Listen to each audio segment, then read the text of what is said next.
Mapapanood nyo sa video na ito ang Transformers film series ng tanyag na Hollywood director na si Michael Bay mula Transformers 1 2006, Transformers 2 Revenge of the Fallen 2009, Transformers 3 Dark of the Moon 2011, Transformers 4 Age of Extinction 2014, at ang Transformers 5 The Last Night. Ang mga pelikula na ito ay action-packed sci-fi adventure films na tiyak na ikatutuwa niyong lahat mga huwan, mag-relax at mag-enjoy sa ating mga palabas at simulan na natin.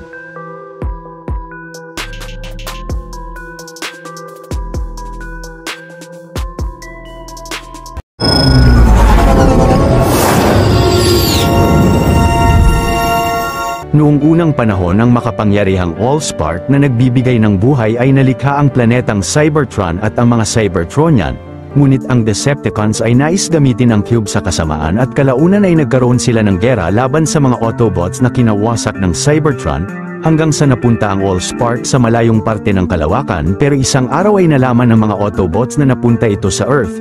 Noong 1897 ang ekspedisyon ng explorer na si Captain Archibald Witwicky ay ginagalugad ang Arctic Circle. Kalaunan ay biglang nahulog ang kapitan sa isang kuweba kung saan bumagsak at nanigas sa yelo si Megatron na ang leader ng mga Decepticon bago nito makuha ang cube roon. Ngunit si Archie ay aksidenteng na-activate ang navigation system ng nilalang at mabilis na inimprinte niya sa salamin ng kapitan ang coordinates ng Allspark. Napunta na sa kasalukuyang panahon ng istorya, si Captain Lennox kasama ang team niya na kinabibilangan nina Epps, ni Fig at ng iba pa ay bumalik sa kanilang US Operation Base sa Qatar. Subalit maya-maya ay napansin ng base na may isang hindi otorisadong helicopter ang papunta sa kanila. Ilang saglit ay biglang nag-malfunction ang power supply nila at ang aircraft ay nakababa na sa deck ng base. Ngunit isa lang palang hologram ang piloto rito at ang helicopter ay mabilis na nag-transform bilang isang Decepticon na si Blackout. Malakas na inatake ng higanteng robot ang US military base at ang karamihan sa mga sundalo sa paligid gamit ang napaka-high-tech na mga sandata niya. Pagkatapos ay sinubukang kunin ni Blackout ang mga files mula sa system ng base pero agad na pinutol ng mga sundalo ang linya nila. Sina Lennox naman ay pinasabugan ng grenade launcher ang Decepticon subalit wala itong epekto at nagmadali na silang umalis ng lugar. Ilang saglit ang dambuhalang robot ay sinimulang wasakin ang buong US military base sa Qatar. Sa sunod na eksena ang binatilyong si Sam Witwicky ay imbis na gawin ang kanyang class report sa kanilang klase, nagbenta siya ng mga lumang explorer tools ng lolo niya na si Archibald Witwicky upang makabili raw siya ng sariling kotse, hanggang sa natapos na ang klase at umalis ang mga classmate ni Sam na walang bumili sa kanya.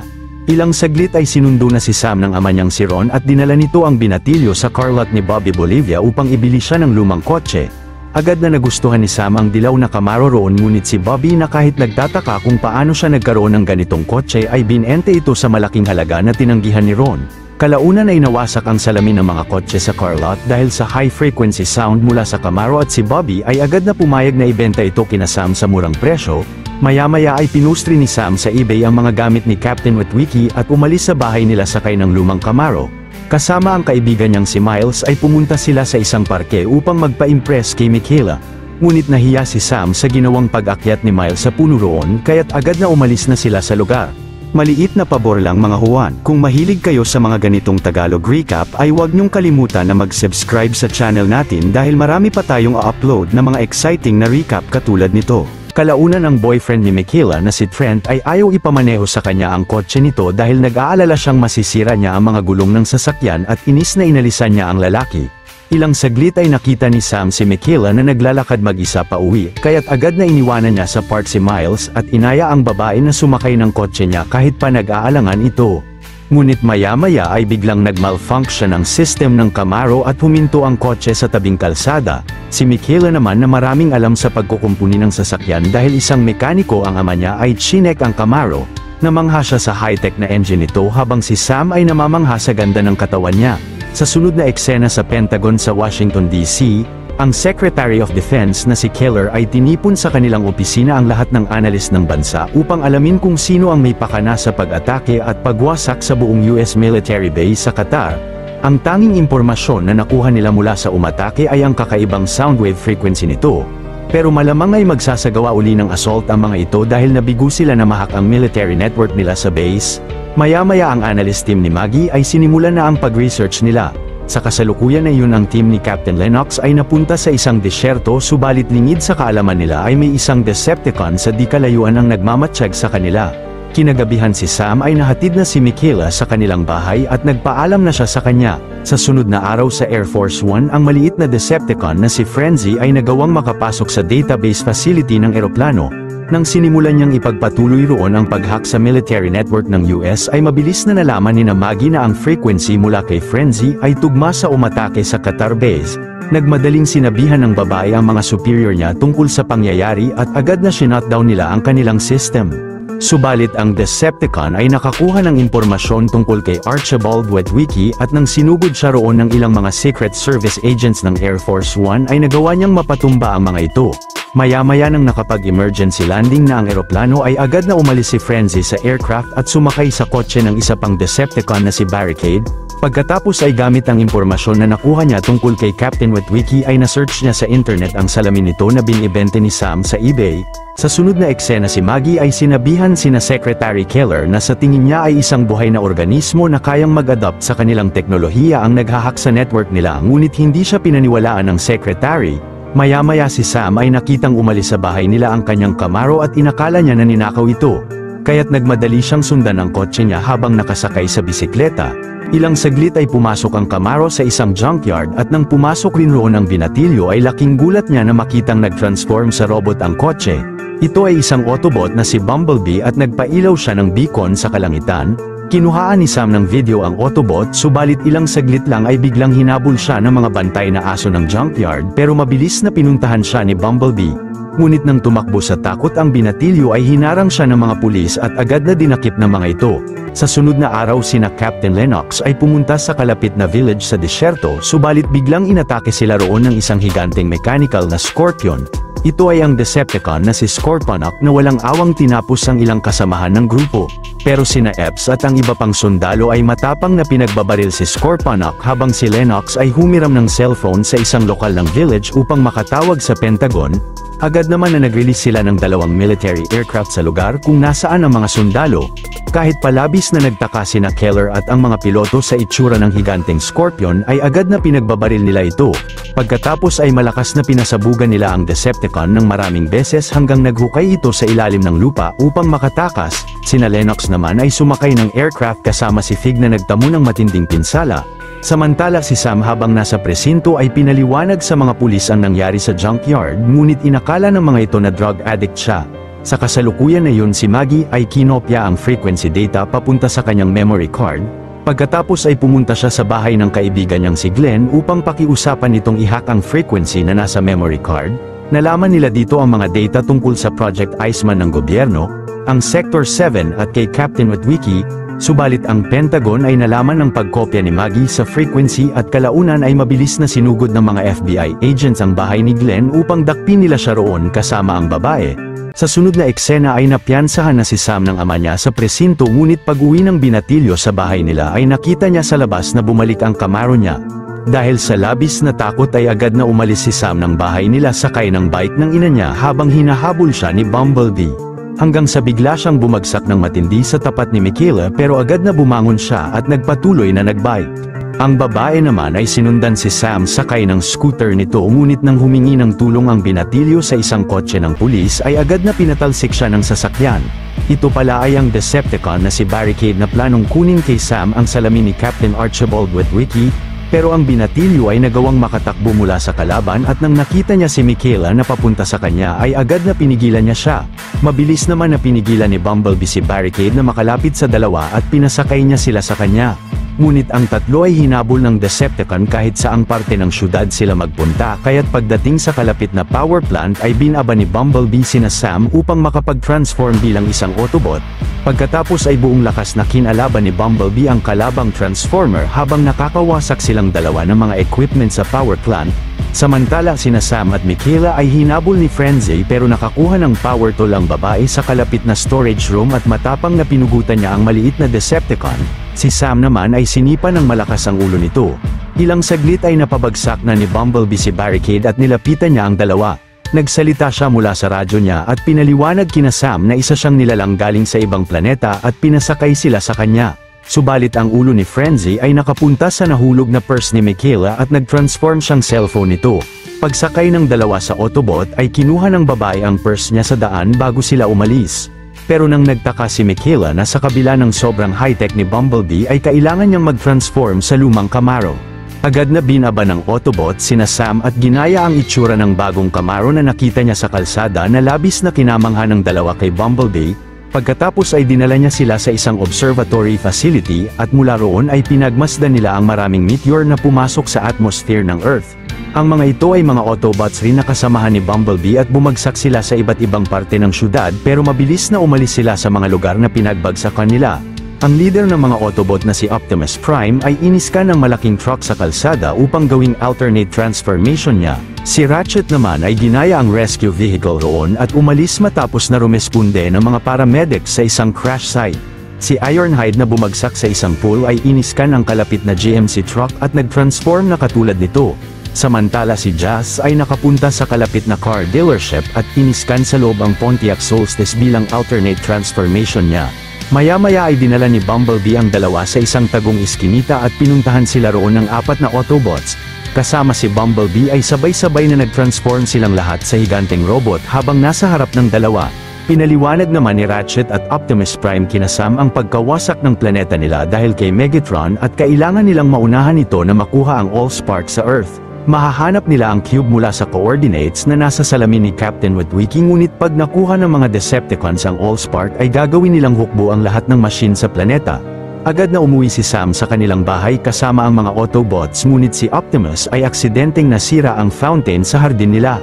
Ilang saglit ay pinapasok niya si Michaela sa bintana upang hanapin nila ni Sam ang salamin ni Captain Witwicky habang ang mga Autobots sa hardin ay nag-transform na mga sasakyan. Maya-maya ay biglang bumagsak si Ratchet sa kalapit na live wire na nagdahilan ng pagkawala ng kuryente sa buong lugar. Ang mga magulang ni Sam ay agad na pinuntahan siya sa silid niya at dahil nakarinig sila na tila may kinakausap roon ang binatilyo ay nagpakita sa kanila si Michaela na labis na kinatuwa naman ng ina ni Sam. Kalaunan ay nahanap na ng dalawa ang salamin subalit ang mga agents ng Sector 7 ay biglang pumunta sa bahay nila sa pangunguna ni Simmons. Naparoon raw sila dahil nag-file ng report si Sam kahapon na ninakaw ang kotse niya. Nang nalaman ng lalaki na nagkaroon ng direct contact si Sam sa mga alien ay agad na sinama nila siya. Habang nasa kotse ay binunyag ni Agent Simmons na nalaman niya ang pag-transform ng kotse ni Sam dahil sa video nito at pinilit sila na sabihin ang nalalaman nila sa mga alien, kundi ay mapapakulong niya sila lalo na si Michaela na may mga criminal record dahil sa pagnanakaw ng mga kotse kasama ang ama niya. Labis na kinagulat ng binatilyo ang nalaman tungkol sa babae pero biglang winasak ni Optimus Prime ang bubungan ng kotse ni na Simmons. Ang ibang Autobots ay minagnet ang baril ng mga Sector 7 agents at si Michaela ay sinabihan si Simmons na maghubad ng kasuotan at ginapos ito sa poste. Subalit agad na pumunta sa lugar ang mas maraming agents ng Sector 7 at si Ironhide ay malakas na inatake ang ilan sa mga ito at nagmadali silang umalis roon. Si Optimus Prime naman kasama sina Sam ay nagtago sa ilalim ng tulay habang hinahabol sila ng ilang helicopter. Nang biglang nahulog sa kanya ang dalawa ay mabilis na sinalo sila ni Bumblebee at nahulog sa sahigang salamin. Subalit ang mga aircraft ng Sector 7 ay agad na inatake ang Autobot ng maraming hook at pinatigas ang buong katawan niya gamit ang mga device nila. Pagkatapos kasama si Agent Simmons ay dinakip-uli nila sina Sam at Michaela habang si Optimus ay walang magawa dahil ayaw niyang manakit ng mga tao. Pero pag-alis ng mga agent sa lugar ay nakuha niya sa daan ang salamin ni Captain Witwicky. Sa sunod na eksena ang head ng Sector 7 na si Tom Banachek ay pinuntahan si Secretary Keller sa Pentagon. Pinaliwanag niya kay Keller na nung nagpadala ang NASA ng Beagle 2 rover sa Mars ay diniklara nilang nawala ito. Pagkatapos ay pinakita ni Tom sa Secretary ang top secret footage na nakuha ng rover sa Mars pati ang mga larawan na katunayang pareho ito sa itsura ng umatake sa US base sa Qatar. Ayon pa kay Agent Tom na malaki ang posibilidad na yon na ang simula ng pagsakop ng mga alien sa planeta. Maya-maya sina Maggie at Glenn na nasa interrogation room ng Pentagon ay pinuntahan ni Secretary Keller upang ipasama sa kanya. Maging ang buong team ni Captain Lennox ay pinasama rin ng Secretary.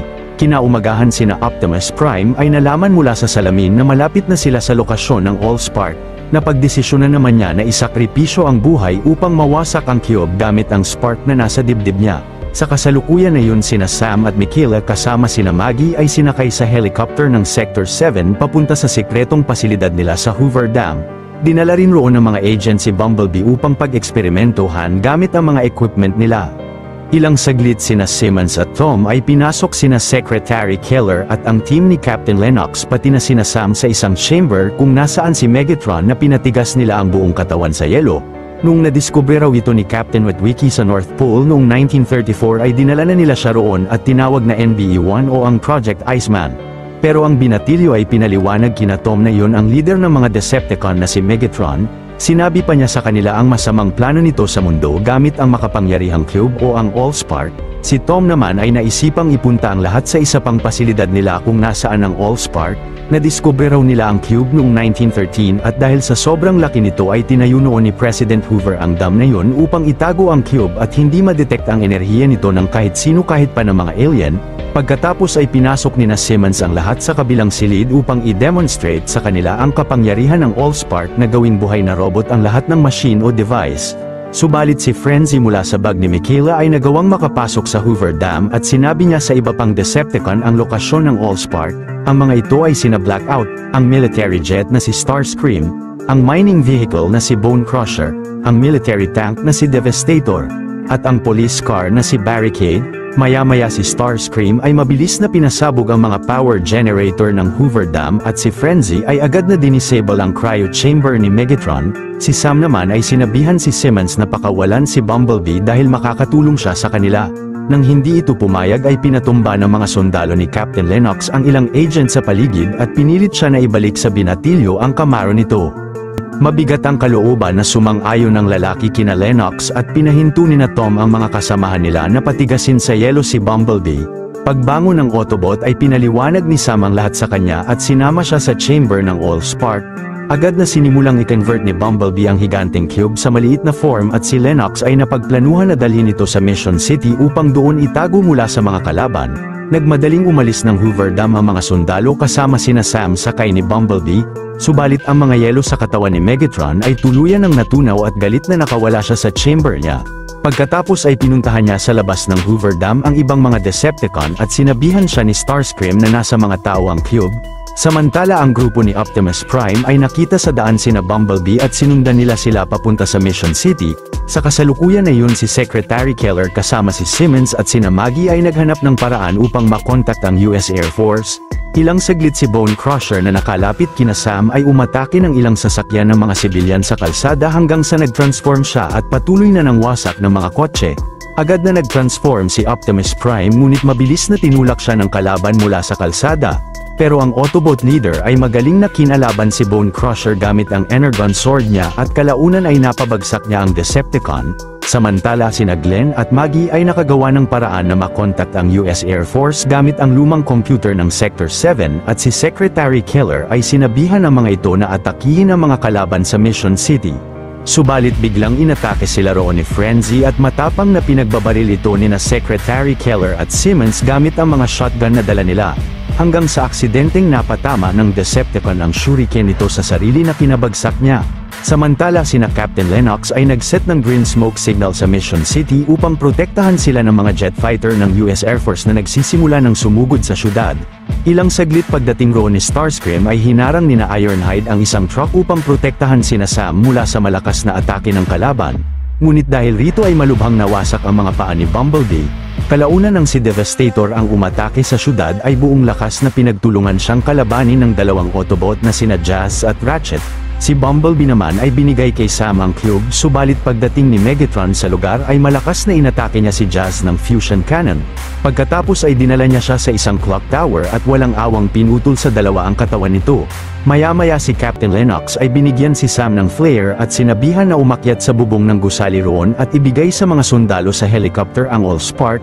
Nagmadali namang tumakbo ang binatilyo papunta sa building na hawak ang cube habang prinoprotektahan siya ni na Ironhide at Ratchet mula sa mga Decepticon na si Blackout at Devastator. Hindi nagtagal si Starscream naman ang sumubok na kunin kay Sam ang Allspark at agad na kinalaban siya ng dalawang Autobot ngunit magaling na napatumba sila ng sabay ng Decepticon. Ilang saglit pagdating ni Optimus Prime sa syudad ay mabilis na inatake siya ni Megatron at galit na hinampas sa katabing gusali. Nagkaroon ng matinding sagupaan ang dalawang Cybertronian leader habang nasa gitna ng Mission City subalit nagawang makalamang ng Decepticon kay Optimus Prime sa laban nila. Samantala ang binatilyo nang biglang bumangga sa isang kotse ay aksidenteng nakalat niya ang radiation ng cube sa ilang device at machine sa paligid at naging mga buhay na robot ang mga ito. Pero kalaunan ay nagawa na niyang makapasok sa gusali at si Megatron ay agad na sinundan siya roon. Sa sunod na eksena ang buong military team ni Captain Lennox ay matapang na inatake si Devastator pero si Mikhaila ay hinok si Bumblebee sa isang tow truck. Habang minamaneho niya ang sasakyan ay pinagbabaril ng dilaw na Autobot si Devastator gamit ang kanyang plasma cannon hanggang sa nagawa na niyang mapabagsak ang kalaban. Maya-maya pagdating ng mga fighter jet ng Air Force sa syudad ay buong lakas na pinasabugan ni Captain Lennox si Blackout habang inaatake rin ito ng mga jet at kalaunan ay nagtagumpay silang mapabagsak siya. Sa kasalukuyan na yun si Sam ay nakaakyat na sa rooftop ng building ngunit nang inabot na niya ang cube sa mga sundalo ay mabilis na pinasabugan ni Starscream ang helicopter.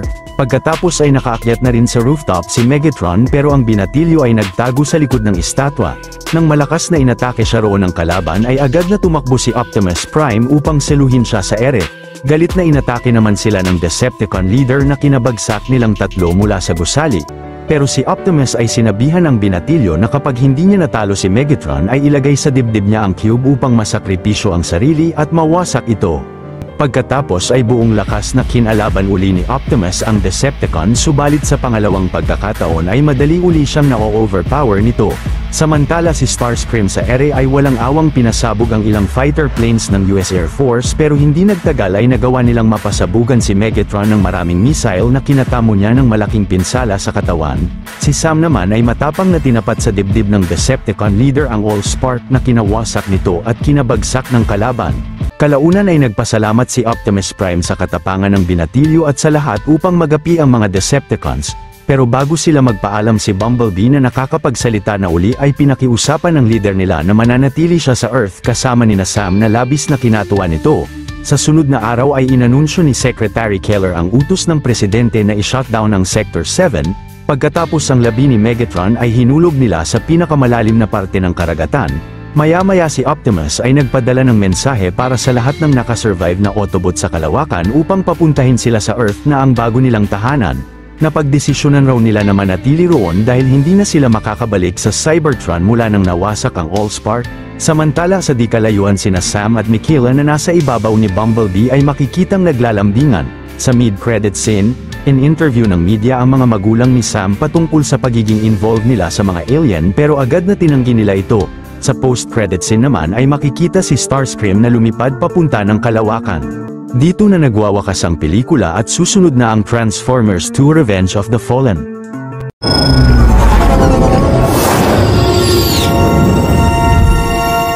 Noong 17,000 BC ay dumating na ang mga Cybertronian sa Earth at ang Seven Primes ay nagtayo roon ng higanteng equipment. Napunta na sa kasalukuyang panahon ng istorya at makalipas ang 2 taon sina Optimus Prime at ang grupo nina Major Lennox ay lumikha ng classified strike team na ang Nest. Ang layunin nila ay tugisin at puksain ang natitirang Decepticon sa Earth na kasama ang iba pang mga Autobot na nagdesisyong manatili rin sa planeta nang natanggap nila ang mensahe ni Optimus. Ang mga ito ay sina Sideswipe, ang Chevrolet na si Jolt, ang motorsiklo na si RC, at ang kambal na Autobot na sina Mudflap at Skids. Sumugod silang lahat sa Shanghai, China upang atakihin ang nagtatagong dambuhalang Decepticon sa bansa na si Demolishor. Kalaunan ay nagpakita rin sa lugar ang isa pang Decepticon na si Sideways at agad na inatake siya nina RC. Si Demolishor naman na pinasabog ang ilang helicopter nina Major Lennox ay nagmadaling tumakas sa lugar. Samantala sa patuloy na pakikipaglaban nina Jolt kay Sideways ay hindi nagtagal ay magaling na nahiwa siya ni Sideswipe sa dalawa. Ilang saglit si Optimus Prime ay bumaba sa helicopter ng Nest at kasama ang GMC truck na si Ironhide ay buong lakas na kinalaban si Demolishor. Hindi nagtagal sa pagtutulungan ng dalawang Autobot ay nagtagumpay silang mapatumba ang dambuhalang Decepticon. Ngunit binantaan sila ni Demolishor na nalalapit na ang pagbalik ng The Fallen at mabilis na pinasabog ni Optimus ang ulo nito. Sa sunod na araw pagbalik ng mga Autobot sa Nest headquarter ay pinuntahan sila ng National Security Advisor na si Director Galloway. Habang nasa video call ang US General ay nag-transform sa harap nilang dalawa si Optimus Prime at pinaliwanag niya na malamang kaya nagkalat sa maraming bansa ang mga Decepticon ay may hinahanap silang bagay dahil nalalapit na ang pagbalik ng The Fallen sa Earth. Sinabi naman ni Galloway sa kanya na napunta siya roon dahil sa concern ng presidente mula sa malaking damage na nalikha nila sa Shanghai. Sa tingin raw niya na ang tanging dahilan lang ng mga Decepticon ng pananatili nila sa Earth ay upang tugisin ang mga Autobot at ang dahilan rin kung bakit pupunta sa planeta ang The Fallen, kaya tinanong ng lalaki na kung mapagdesisyonan ng national security na paalisin ang mga Autobot sa planeta ay gagawin ba nila ito.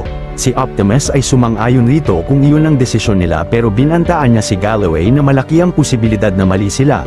Sa sunod na eksena si Sam Witwicky kasama ang kanyang mga magulang na sina Ron at Judy ay nag-iimpake para sa biyahe niya papuntang kolehiyo.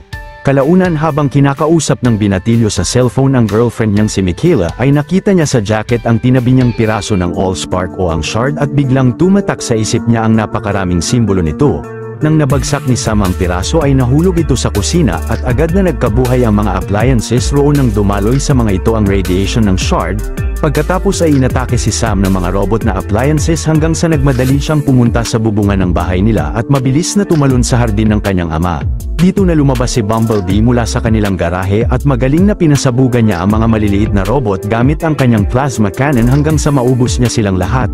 Ilang saglit pagpunta ni Michaela sa harap ng bahay ni Sam ay pinapunta roon ng ama niya ang mga bumbero. Ang binatilyo naman ay nagpaalam na sa dilaw na Autobot at nilagay niya sa isang lalagyan ang shard upang ipatabi ito sa dalaga. Kalaunan ay nagpaalam na rin si Sam sa kanyang girlfriend subalit lingid sa kaalaman niya ay minamatyagan na pala siya ng maliit na Decepticon na si Willy at na-detect nito ang shard sa bag niya. Maya-maya pagdating ng binatilyo sa kolehiyo ay nakilala niya sa kanyang dorm ang roommate niyang si Leo Spitz. Kasama ang mga kaibigan nito ay nagpapatakbo sila ng isang website patungkol sa mga Transformers at ang mga impormasyon na tinatago ng gobyerno sa mga ito. Pagkatapos ay nakita nila sa daan ang crush ni Leo na si Alice.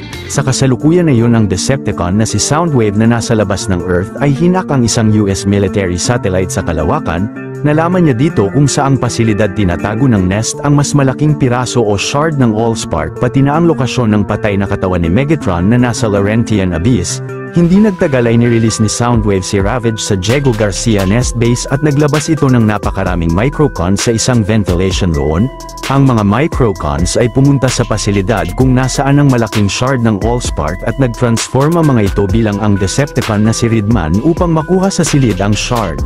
Pagpasok ng mga sundalo ng Nest sa pasilidad ay mula sa labas ay inatake ni Ravage ang buong gusali ng maraming beses habang si Ridman ay mabilis na pinatumba ang lahat ng mga militar roon.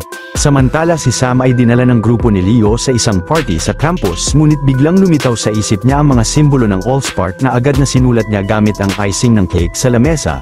Kalaunan ay biglang dumating si Bumblebee sa labas at sinabihan siya ng Autobot na may malaking problema sila at kailangan niyang sumama sa kanya. Kinaumagahan ay hinarap ni Bumblebee ang binatilyo kay Optimus Prime at binalita sa kanya ang pagnakaw ng mga Decepticon sa huling piraso ng Allspark. Pagkatapos ay pinakiusapan niya si Sam na umapela sa US government na nagkaroon sila ng magandang pagkakaibigan noon dahil ang tingin ng mga ito ay nagdala sila ng kaguluhan sa Earth. Subalit tumanggi ang binatilyo sa kanya dahil nais na raw niyang mamuhay ng normal sa kolehiyo at ayaw niyang sumali sa gera nila sa mga Decepticons. Sa sunod na eksena ay pumunta si Willy sa motorcycle repair shop ni na Michaela pero biglang nakatapak siya ng mga mousetrap at mabilis na inatake siya ng babae. Nang nalaman niya na plano ng Decepticon na kunin ang shard ay sinunog niya ang isang mata nito at sinilid sa box. Agad na sumakay naman ng eroplano ang babae upang puntahan si Sam dala si Willy. Sa kasalukuyan na yun sa North Atlantic, si Ravage at ang mga kasamahan niyang Constructicons ay nagmadaling sumisid sa ilalim ng Laurentian Abyss. Pagkatapos ay gamit ang katawan ng isang kasamahan nila at ang parte ng Allspark ay binuhay nila ang patay na labi ni Megatron. Na-detect ng Nest ang mga Decepticons sa ilalim ng dagat, ngunit pagbangon ng leader ay malakas na binangga niya ang malaking submarine nila. Mabilis na lumipad si Megatron papunta sa kalawakan hanggang sa narating niya ang malaking warship nila na ang Nemesis na nasa buwan ng Saturn. Sinalubong siya roon ni Starscream at hinarap ang kanyang master na si The Fallen.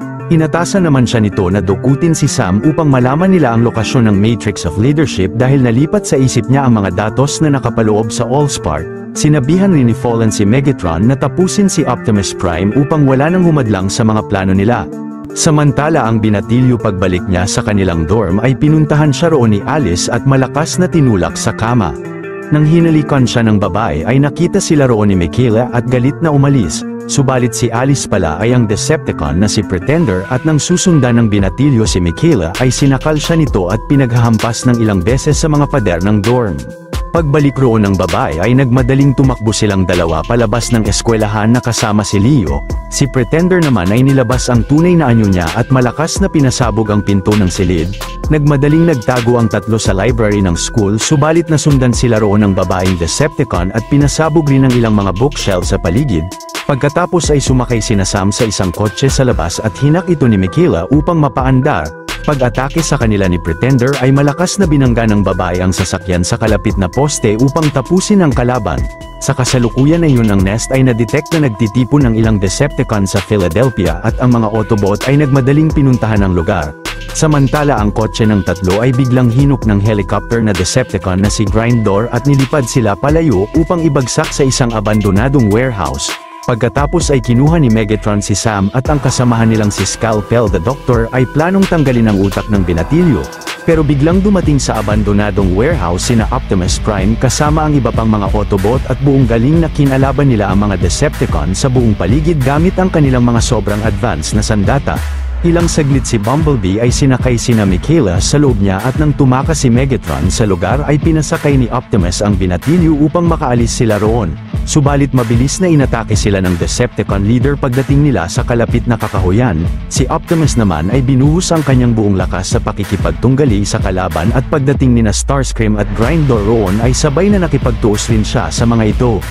Hindi nagtagal ay nagawang mabugbog ni na Megatron at ng dalawa pang Decepticon ng Autobot leader.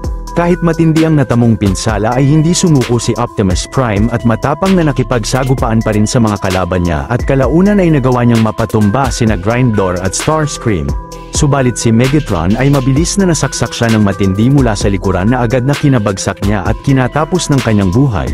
Huli na nang dumating sa kakahuyan sina Ratchet at pinasakay ni Bumblebee si Sam habang nakikipagbarilan sila sa mga Decepticon palayo ng lugar. Maya-maya mula sa kanilang warship ang The Fallen kasama ang maraming mga Decepticons ay bumagsak ng napakalakas sa isang military carrier ng Amerika sa North Atlantic at agad na nawasak nila ang malaking sasakyan. Maging sa ibang bansa ay bumagsak rin ang iba pang Decepticons na nagdulot ng mga matitinding pinsala sa mga istruktura roon. Pagkatapos ay nagkalat sa iba't ibang bansa ang mas marami pang Decepticons ni na Megatron at si Soundwave ay hinak uli ang US military satellite sa kalawakan. Dito na inanunsyo ng The Fallen sa mga tao mula sa mga telebisyon sa buong mundo na ibigay sa kanila si Sam Witwicky kundi ay wawasakin nila ang buong planeta.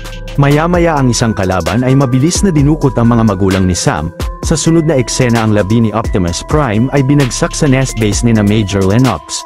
Agad na pumunta roon si Director Galloway upang sabihan sila na pina-shutdown na niya ang nest team nila at pinabalik nito sa Diego Garcia base ang mga Autobot.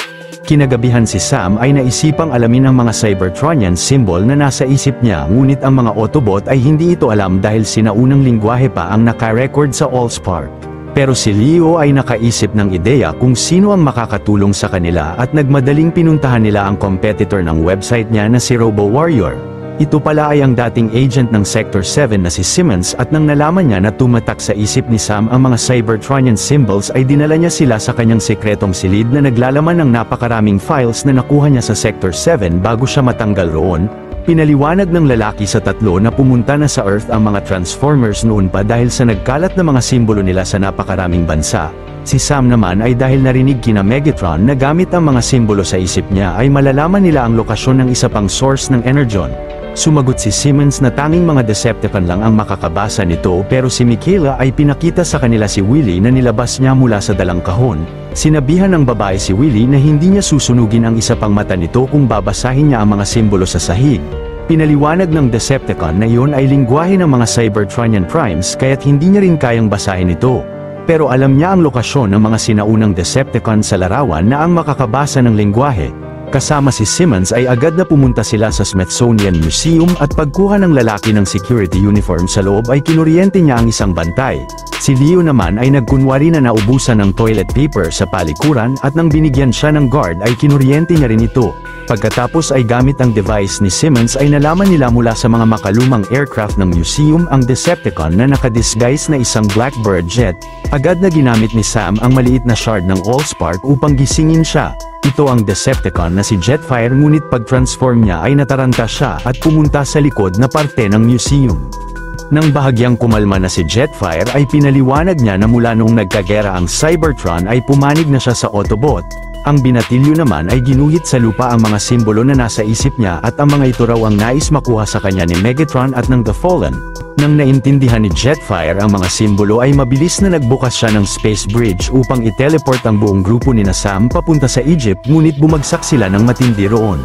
Pagbangon ng grupo ay pinaliwanag ng dating Decepticon na ang mga sinaunang leader nila na ang Seven Primes ay nagtayo sa Egypt ng higanteng machine na ang Solar Harvester, nang sa gayon ay mahigop nila ang enerhiya ng araw at wasakin ito upang makalikha ng energon na ang nagbibigay buhay sa kanila.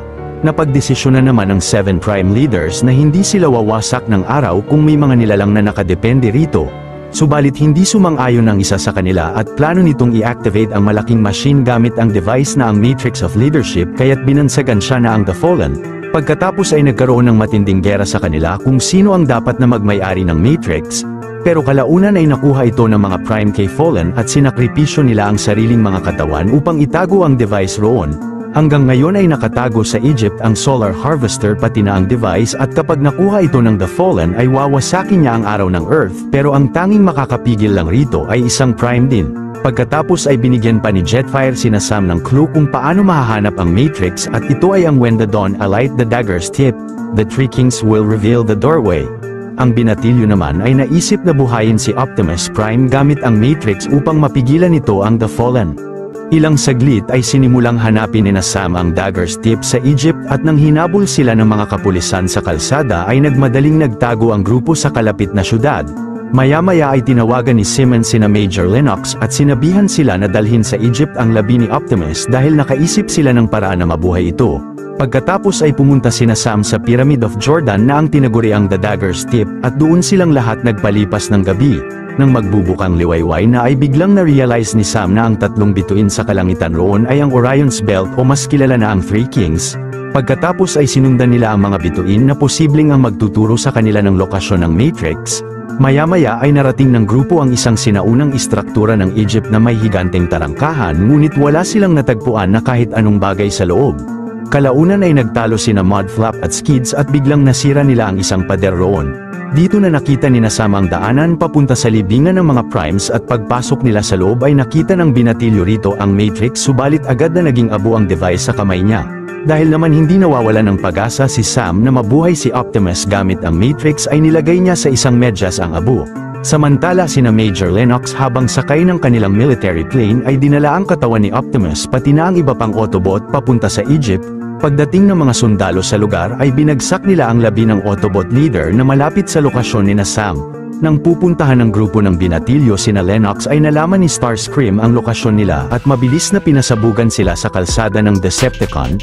Pagkatapos ay napagdesisyonan nila na tatakbo na lang sina Sam at Mikhaila papunta kina Lennox habang sina Simmons naman ay magpapahabol palayo sa Decepticon. Kalaunan si Megatron ay pinabagsak sa Egypt ang napakaraming mga kasamahan nila. Maya-maya sina Sam ay nagtago sa isang abandonadong bahay, subalit nagawa silang mahanap roon ni Starscream, at nang nagmadaling tumakbo ang dalawa ay inatake sila ng iba pang mga Decepticon sa paligid. Ilang saglit sina Simmons ay huminto sa lugar kung saan nagtipon ng mga construction vehicle na ang mga Constructicons. Habang nagtatransform ang mga ito sa harap nila ay nagdikit-dikit sila upang maging ang dambuhalang Decepticon na si Devastator. Pagkatapos ay gamit ang kanyang Vortex Grinder ay sinimulan niyang maghukay sa paligid sa paghigop ng lahat ng bagay roon upang mahanap ang Solar Harvester Machine, ngunit sina Simmons at ang kambal na Autobot ay malakas na hinihigop rin ng Vortex, at kalaunan ay biglang natangay ng kalaban si Mudflap papasok sa bibig niya. Pero agad na nakalabas ang Autobot sa mata ng higanteng Decepticon at kinalaban niya ito kasama si Skids. Sa sunod na eksena ang grupo ng mga sundalo ni Major Lennox ay matapang na nakipagbarilan sa mga kalaban na sumusugod sa kanila hanggang sa pumunta sa lokasyon nila ang mga sundalo ng Jordan sakay ng mga helicopter upang tumulong sa kanila, subalit agad na napapasabog ang mga aircraft nila ng mga Decepticons. Kalaunan ng isang Decepticon ay ginawang pain ng mga magulang ni Sam upang pagharap ng mga ito sa kanya ay ibigay ng binatilyo sa kanila ang Matrix. pero mabilis na inatake ni Bumblebee ang kalaban at buong lakas na nakipagsagupaan siya rito hanggang sa hindi nagtagal ay nagawa niyang mapabagsak ang Decepticon. Nang inatake naman ni Ravage ang dilaw na Autobot ay madaling nawasak niya ang katawan nito. Ilang saglit si Devastator ay nagsimulang umakyat sa isang piramid ng Egypt dahil nalaman niya ang lokasyon ng machine sa tuktok habang si Simmons ay sinundan siya paakyat ng piramid. Sa patuloy na pagpapasabog naman ng mga tangke ni na Major Lennox ay nagagawa nilang mapatumba ang ilang mga kasamahan ni na Megatron at kalaunan sina Sam at Mikaela ay napuntahan na ang lokasyon nila.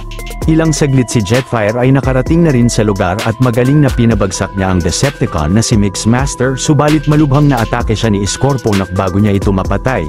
Maya-maya nang nakalapit si Simmons kay Devastator ay tinawagan niya ang kapitan ng military carrier na malapit sa lokasyon nila at sinabihan ito na pasabugan ang dambuhalang Decepticon gamit ang kanilang high-tech na railgun na agad na kinabagsak ng kalaban mula sa pyramid. Hindi nagtagal ay nag-request si Major Lennox sa kanilang base na mag-deploy sa lokasyon nila ng maraming jet fighter ng Air Force upang paulanan ng missile ang buong lugar habang nandoon ang mga Decepticon at sila naman ay nagmadaling tumakbo palayo. Subalit biglang naatake ni Megatron si Sam na kinatalsik niya ng napakalakas at nahulog sa kanyang kamay ang abo ng Matrix. Samantala ang mga sundalo ni Major Lennox ay buong lakas na inatake ang Decepticon leader hanggang sa tumakas ito palayo ng lugar. Kalaunan ay binawian ng buhay ang binatilyo at nakaharap niya sa pangitain ang 6 na Cybertronian Primes. Matagal na raw nilang minamatyagan si Sam at sinabi nila sa kanya na ang Matrix of Leadership ay hindi natatagpuan kundi nakakamit. Pagkatapos ay mabilis na nabuo ang Matrix mula sa pagkaabo at ang binatilyo ay biglang nabuhay habang hagkan ni Mikaela. Nagmadaling tinarak ni Sam ang device sa spark ni Optimus Prime na agad na kinabuhay niya at bumangon. Subalit mabilis na pumunta roon ang The Fallen upang kunin ang Matrix sa Autobot leader at umatake pa ng ilang sundalo sa paligid. Nang nilagay ng kalaban ang device sa Solar Harvester upang i-activate ay inatake siya ng mga tangke ni na Lennox ngunit ang Decepticon ay mabilis na inangat ang mga ito at malakas na binagsak sa pyramid. Si Jetfire naman na naghihingalo sa tama niya ay sinabihan si Optimus na kunin ang mga parte niya bago siya bawian ng buhay. Kalaunan sa tulong ni na Bumblebee ay nakabit nila sa Autobot leader ang mga parte ni Jetfire upang maging si Jetpower Optimus Prime. Pagkatapos ay inatake niya ang The Fallen sa pyramid at pinasabog ang Solar Harvester machine. Ilang saglit pagbagsak ni Optimus Prime sa baba kasama sina Fallen at Megatron ay magaling na kinalaban niya ang dalawa ng sabay at nagawa niyang mapabagsak ang Decepticon leader na nagtamo ng matinding pinsala mula sa mga atake niya. Nagpatuloy na nakipagsagupaan naman si Optimus kay Fallen at hindi nagtagal ay nagawa niya itong matapos gamit ang malakas na kamay niya. Kalaunan sina Megatron at Starscream ay tumakas na sa lugar. Maya-maya ang Autobot leader ay nagpasalamat kay Sam at dahil pinagsama sila ng history nila at ng mga tao ay magkasama rin nilang haharapin ang kanilang mga hinaharap. Dito na nagwawakas ang pelikula na ito at susunod naman ang Transformers 3 Dark of the Moon.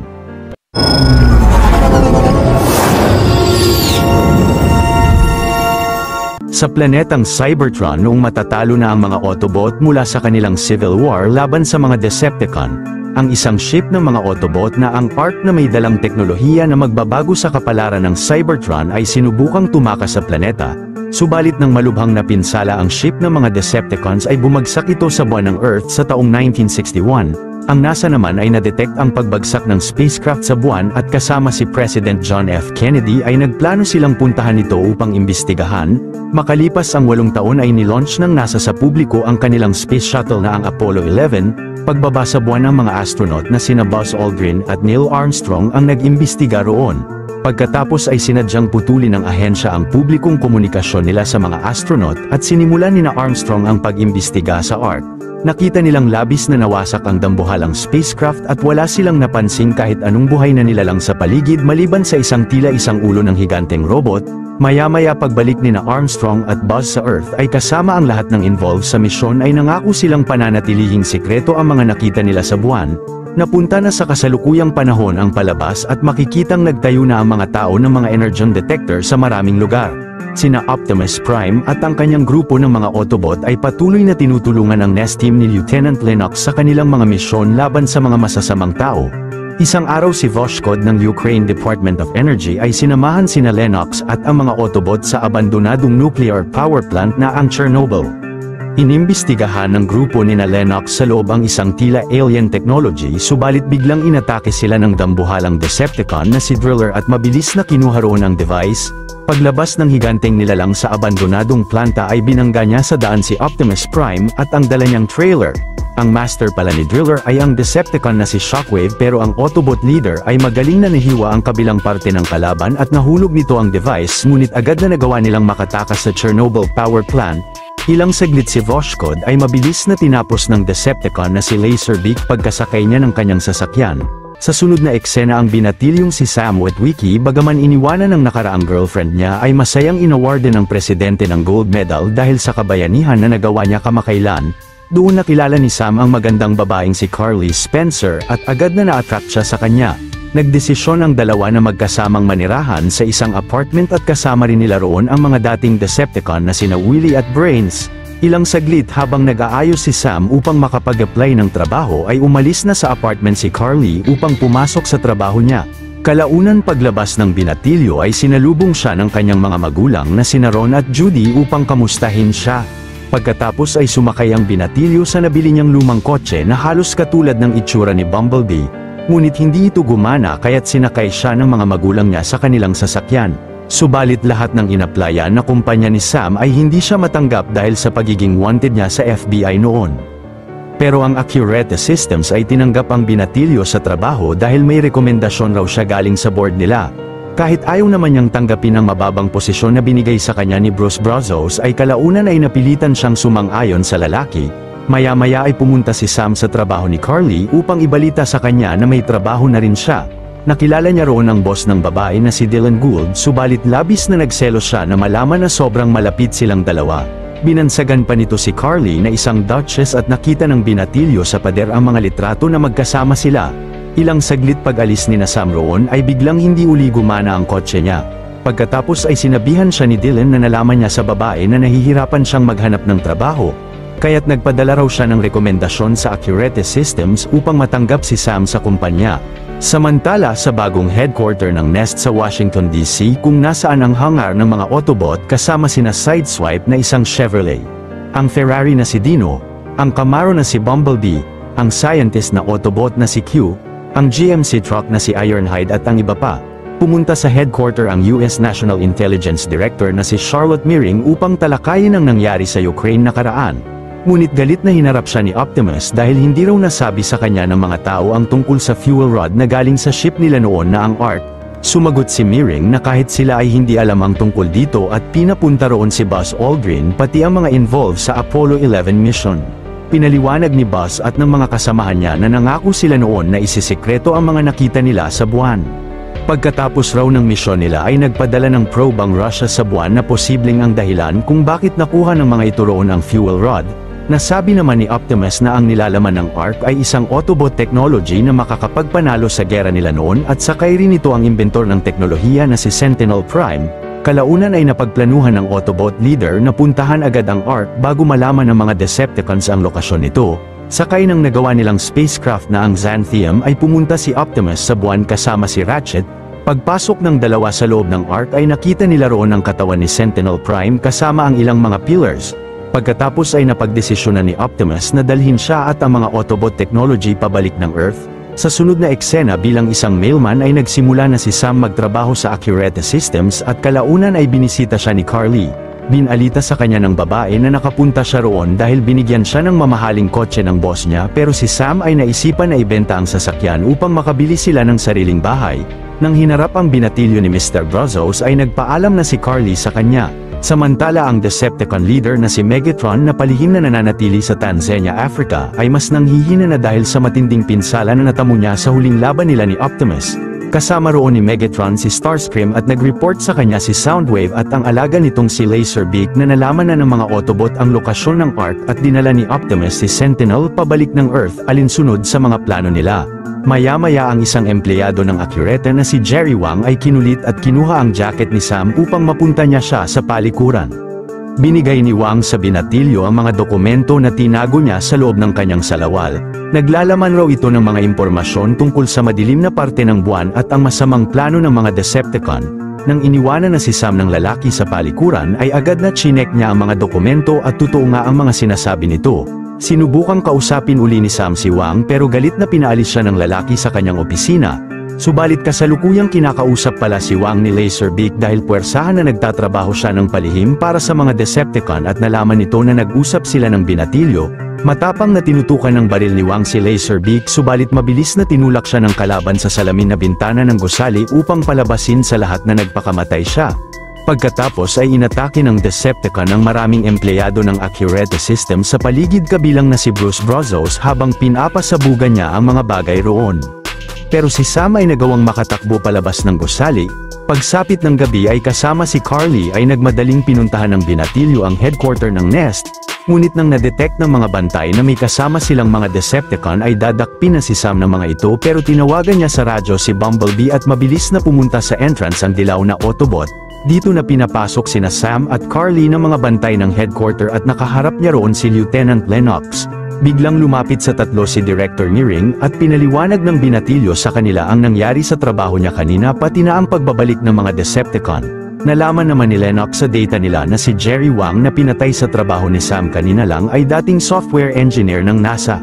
Sa sunod na eksena si Sentinel Prime at ang ilang mga pillars ay napunta na nina Optimus sa kanilang Nest headquarter. Pagkatapos ay gamit ang tinabi niyang Matrix of Leadership ay ni-recharge niya ang spark ni Sentinel at nang mabilis na tinulak siya ng dating commander ay agad na pinakalma niya ito. Pinaliwanag ng Autobot leader kay Sentinel ang mga nangyari sa kanila mula nung nagkaroon sila ng gera sa Cybertron at natabi nila roon ang 5 pillar at kasama na rito ang control pillar. Nang nagtakang natanong ni Meering kung ano ang mga pillar ay pinaliwanag ni Sentinel na ang mga ito ay kayang mabago ang mundo. Nakakalikha ang mga pillars ng space bridge upang makapaglipat ng mga bagay gamit ang time at space pero siya lang ang makakakontrol nito. Nakita ni Sam ang lahat ng nangyari roon subalit si Meering ay kinausap ang magkasintahan sa opisina niya at sinabi dito ng binatilyo na nais niyang tumulong sa mga misyon nila. Ngunit tumanggi sa kanya ang babae dahil tanging mga officer at mga special forces lang ang maaaring makatulong sa kanila at hindi isang sibilyan na teenager na ang tanging magiging silbi sa misyon ay maging isang mensahero. Gayunpaman ay iimbestigahan raw ni Meering ang nangyari sa trabaho ni Sam at pinauwi niya siya kasama si Bumblebee bilang proteksyon.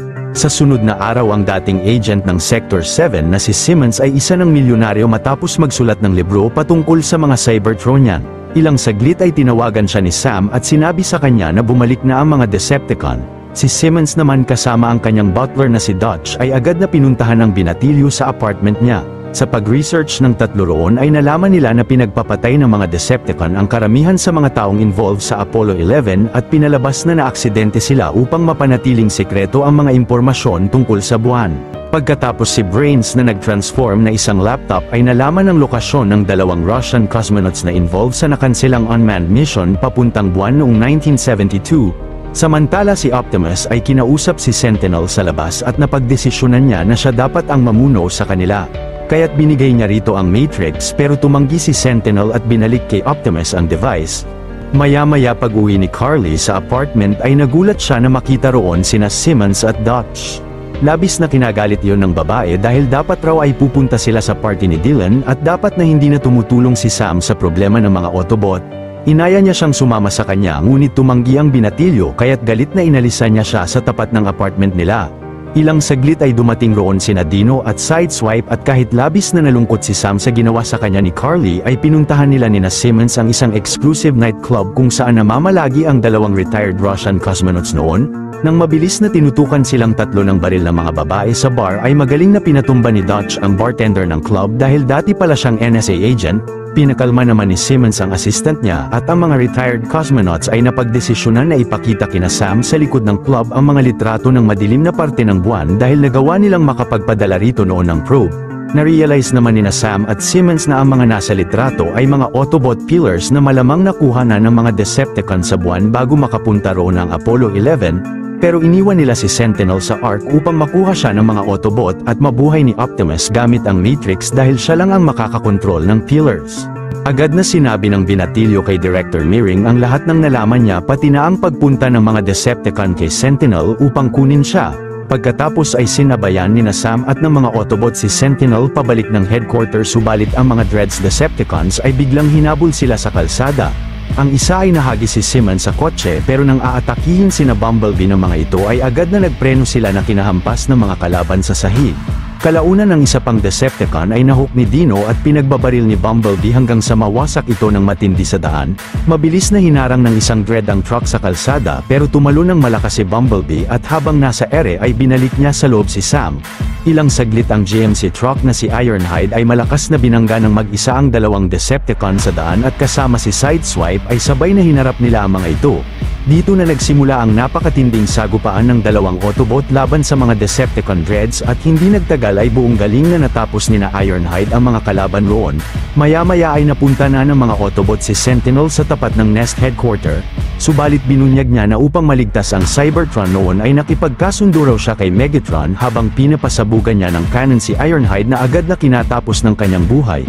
Malakas na pinasabugan rin ni Sentinel Prime ang maraming Special Forces agents ng Nest sa paligid pati na si Bumblebee pero agad na nakaiwas siya sa mga atake niya. Pagkatapos ay nagmadaling pumasok sa Nest Headquarters si Sentinel Prime at pinasabugan niya rin roon ang ilang mga tauhan ni Lieutenant Lennox pati na ang mga military plane nila. Sa patuloy na pag-atake ng dating Autobot Commander ay agad na umalis siya sa headquarter na dala ang mga pillars. Huli na nang dumating si Optimus sa base nila at labis na nagsisisi siya sa pagdala roon kay Sentinel. Pagsapit ng gabi ay nakipagkita si Sentinel kina Megatron sa Lincoln Memorial Park at ginamit niya ang 5 pillars upang lumikha ng space bridge sa lugar at pati na sa buwan. Nang sa gayon ay magpuntahan sa planeta ang nagtatagong napakalaking puwersa ng mga Decepticon mula sa madilim na parte ng buwan. Dumating sa park si Optimus at sinubukang pigilan ang kanyang dating commander ngunit inatake lang siya nito ng ilang beses. Ang napakaraming Decepticon naman na galing sa buwan ay umatake ng mga tao at mga sasakyan sa paligid. Pagkatapos ay ginaya nila ang itsura ng mga kotse roon at umalis na silang lahat sa lugar habang nakadisguise na mga sasakyan. Samantala ang Autobot leader ay hindi pa rin sumuko na pigilan si Sentinel ngunit dahil desidido na siyang mabalik ang Cybertron gamit ang mga pillars ay agad na na-overpower niya si Optimus pero napagdesisyonan ni Sentinel na hindi siya tapusin. Sa kasalukuyan na iyon nang napansin ni Sam na hindi pa rin umuwi sa apartment nila si Carly ay pinuntahan niya siya sa house party ni Dylan at inaya ng umuwi. Subalit pagsakay nila ng kotse ng babae ay ito pala ang Decepticon na si Soundwave at binihag niya si Carly sa loob. Binunyag naman ni Dylan na panahon pa lang ng ama niya ay nakipag-collaborate na sila sa mga Decepticon. Pagkatapos ay puwersahang pinasa niya sa binatilyo ang kanyang Watchbot at kapalit ng buhay ni Carly ay inatasan niya siyang mag-espiya kina Optimus upang malaman nila ang mga plano ng mga ito. Sa sunod na araw ay inanunsyo ni Sentinel sa United Nations na plano lang nila na kumuha ng mga kagamitan sa Earth upang maayos muli ang planeta nila at aalis na rin sila roon. Ngunit bago nila ito gawin ay dapat na paalisin ng mga tao sa Earth ang mga Autobot. Maya-maya ay binalita sa mga TV na sinang-ayunan ng UN ang pagpapalayas ng mga Autobot sa Earth. Kalaunan ay hinanda na ang Xanthium spacecraft ng grupo ng mga Autobot na ang Wreckers at sila ay binubuo ni na Roadbuster, Leadfoot at Topspin. Hindi nagtagal ay nagsimula ng sumakay sa Xanthium ang buong grupo ni na Optimus Prime at agad na nilapitan siya ni Sam upang tanungin kung anong plano nila. Sumagot ang Autobot leader na wala silang estratehiya at mula sa araw na iyon ay sila na lang ang haharap sa laban nila. Ilang saglit nang nagsimula ng lumipad ang Xanthium papuntang kalawakan ay sinabihan ni Sam si Dylan na walang plano sina Optimus. Subalit ang lalaki ay upang makasigurado na hindi na makakabalik ang mga Autobot ay agad na sinabihan niya si Starscream na pasabugan ang Xanthium ng maraming missile at ang buong spacecraft ay sumabog ng napakalakas sa ere. Labis na kinagulat ito ng binatilyo pero umalis na sa kamay niya ang Decepticon Watchbot. Samantala si Dylan ay sinakay sa helicopter si Carly at pumunta sila sa Chicago, Illinois. Maya-maya gamit ang cellphone number ni Dylan ay nagpatulong ang binatilyo kina Simmons at Dutch na matrack ang lokasyon ng lalaki sa Chicago upang puntahan siya at maligtas ang girlfriend niya. Ang dating sundalo naman ni Lieutenant Lennox na si Epps ay napagdesisyonan na samahan si Sam sa Chicago.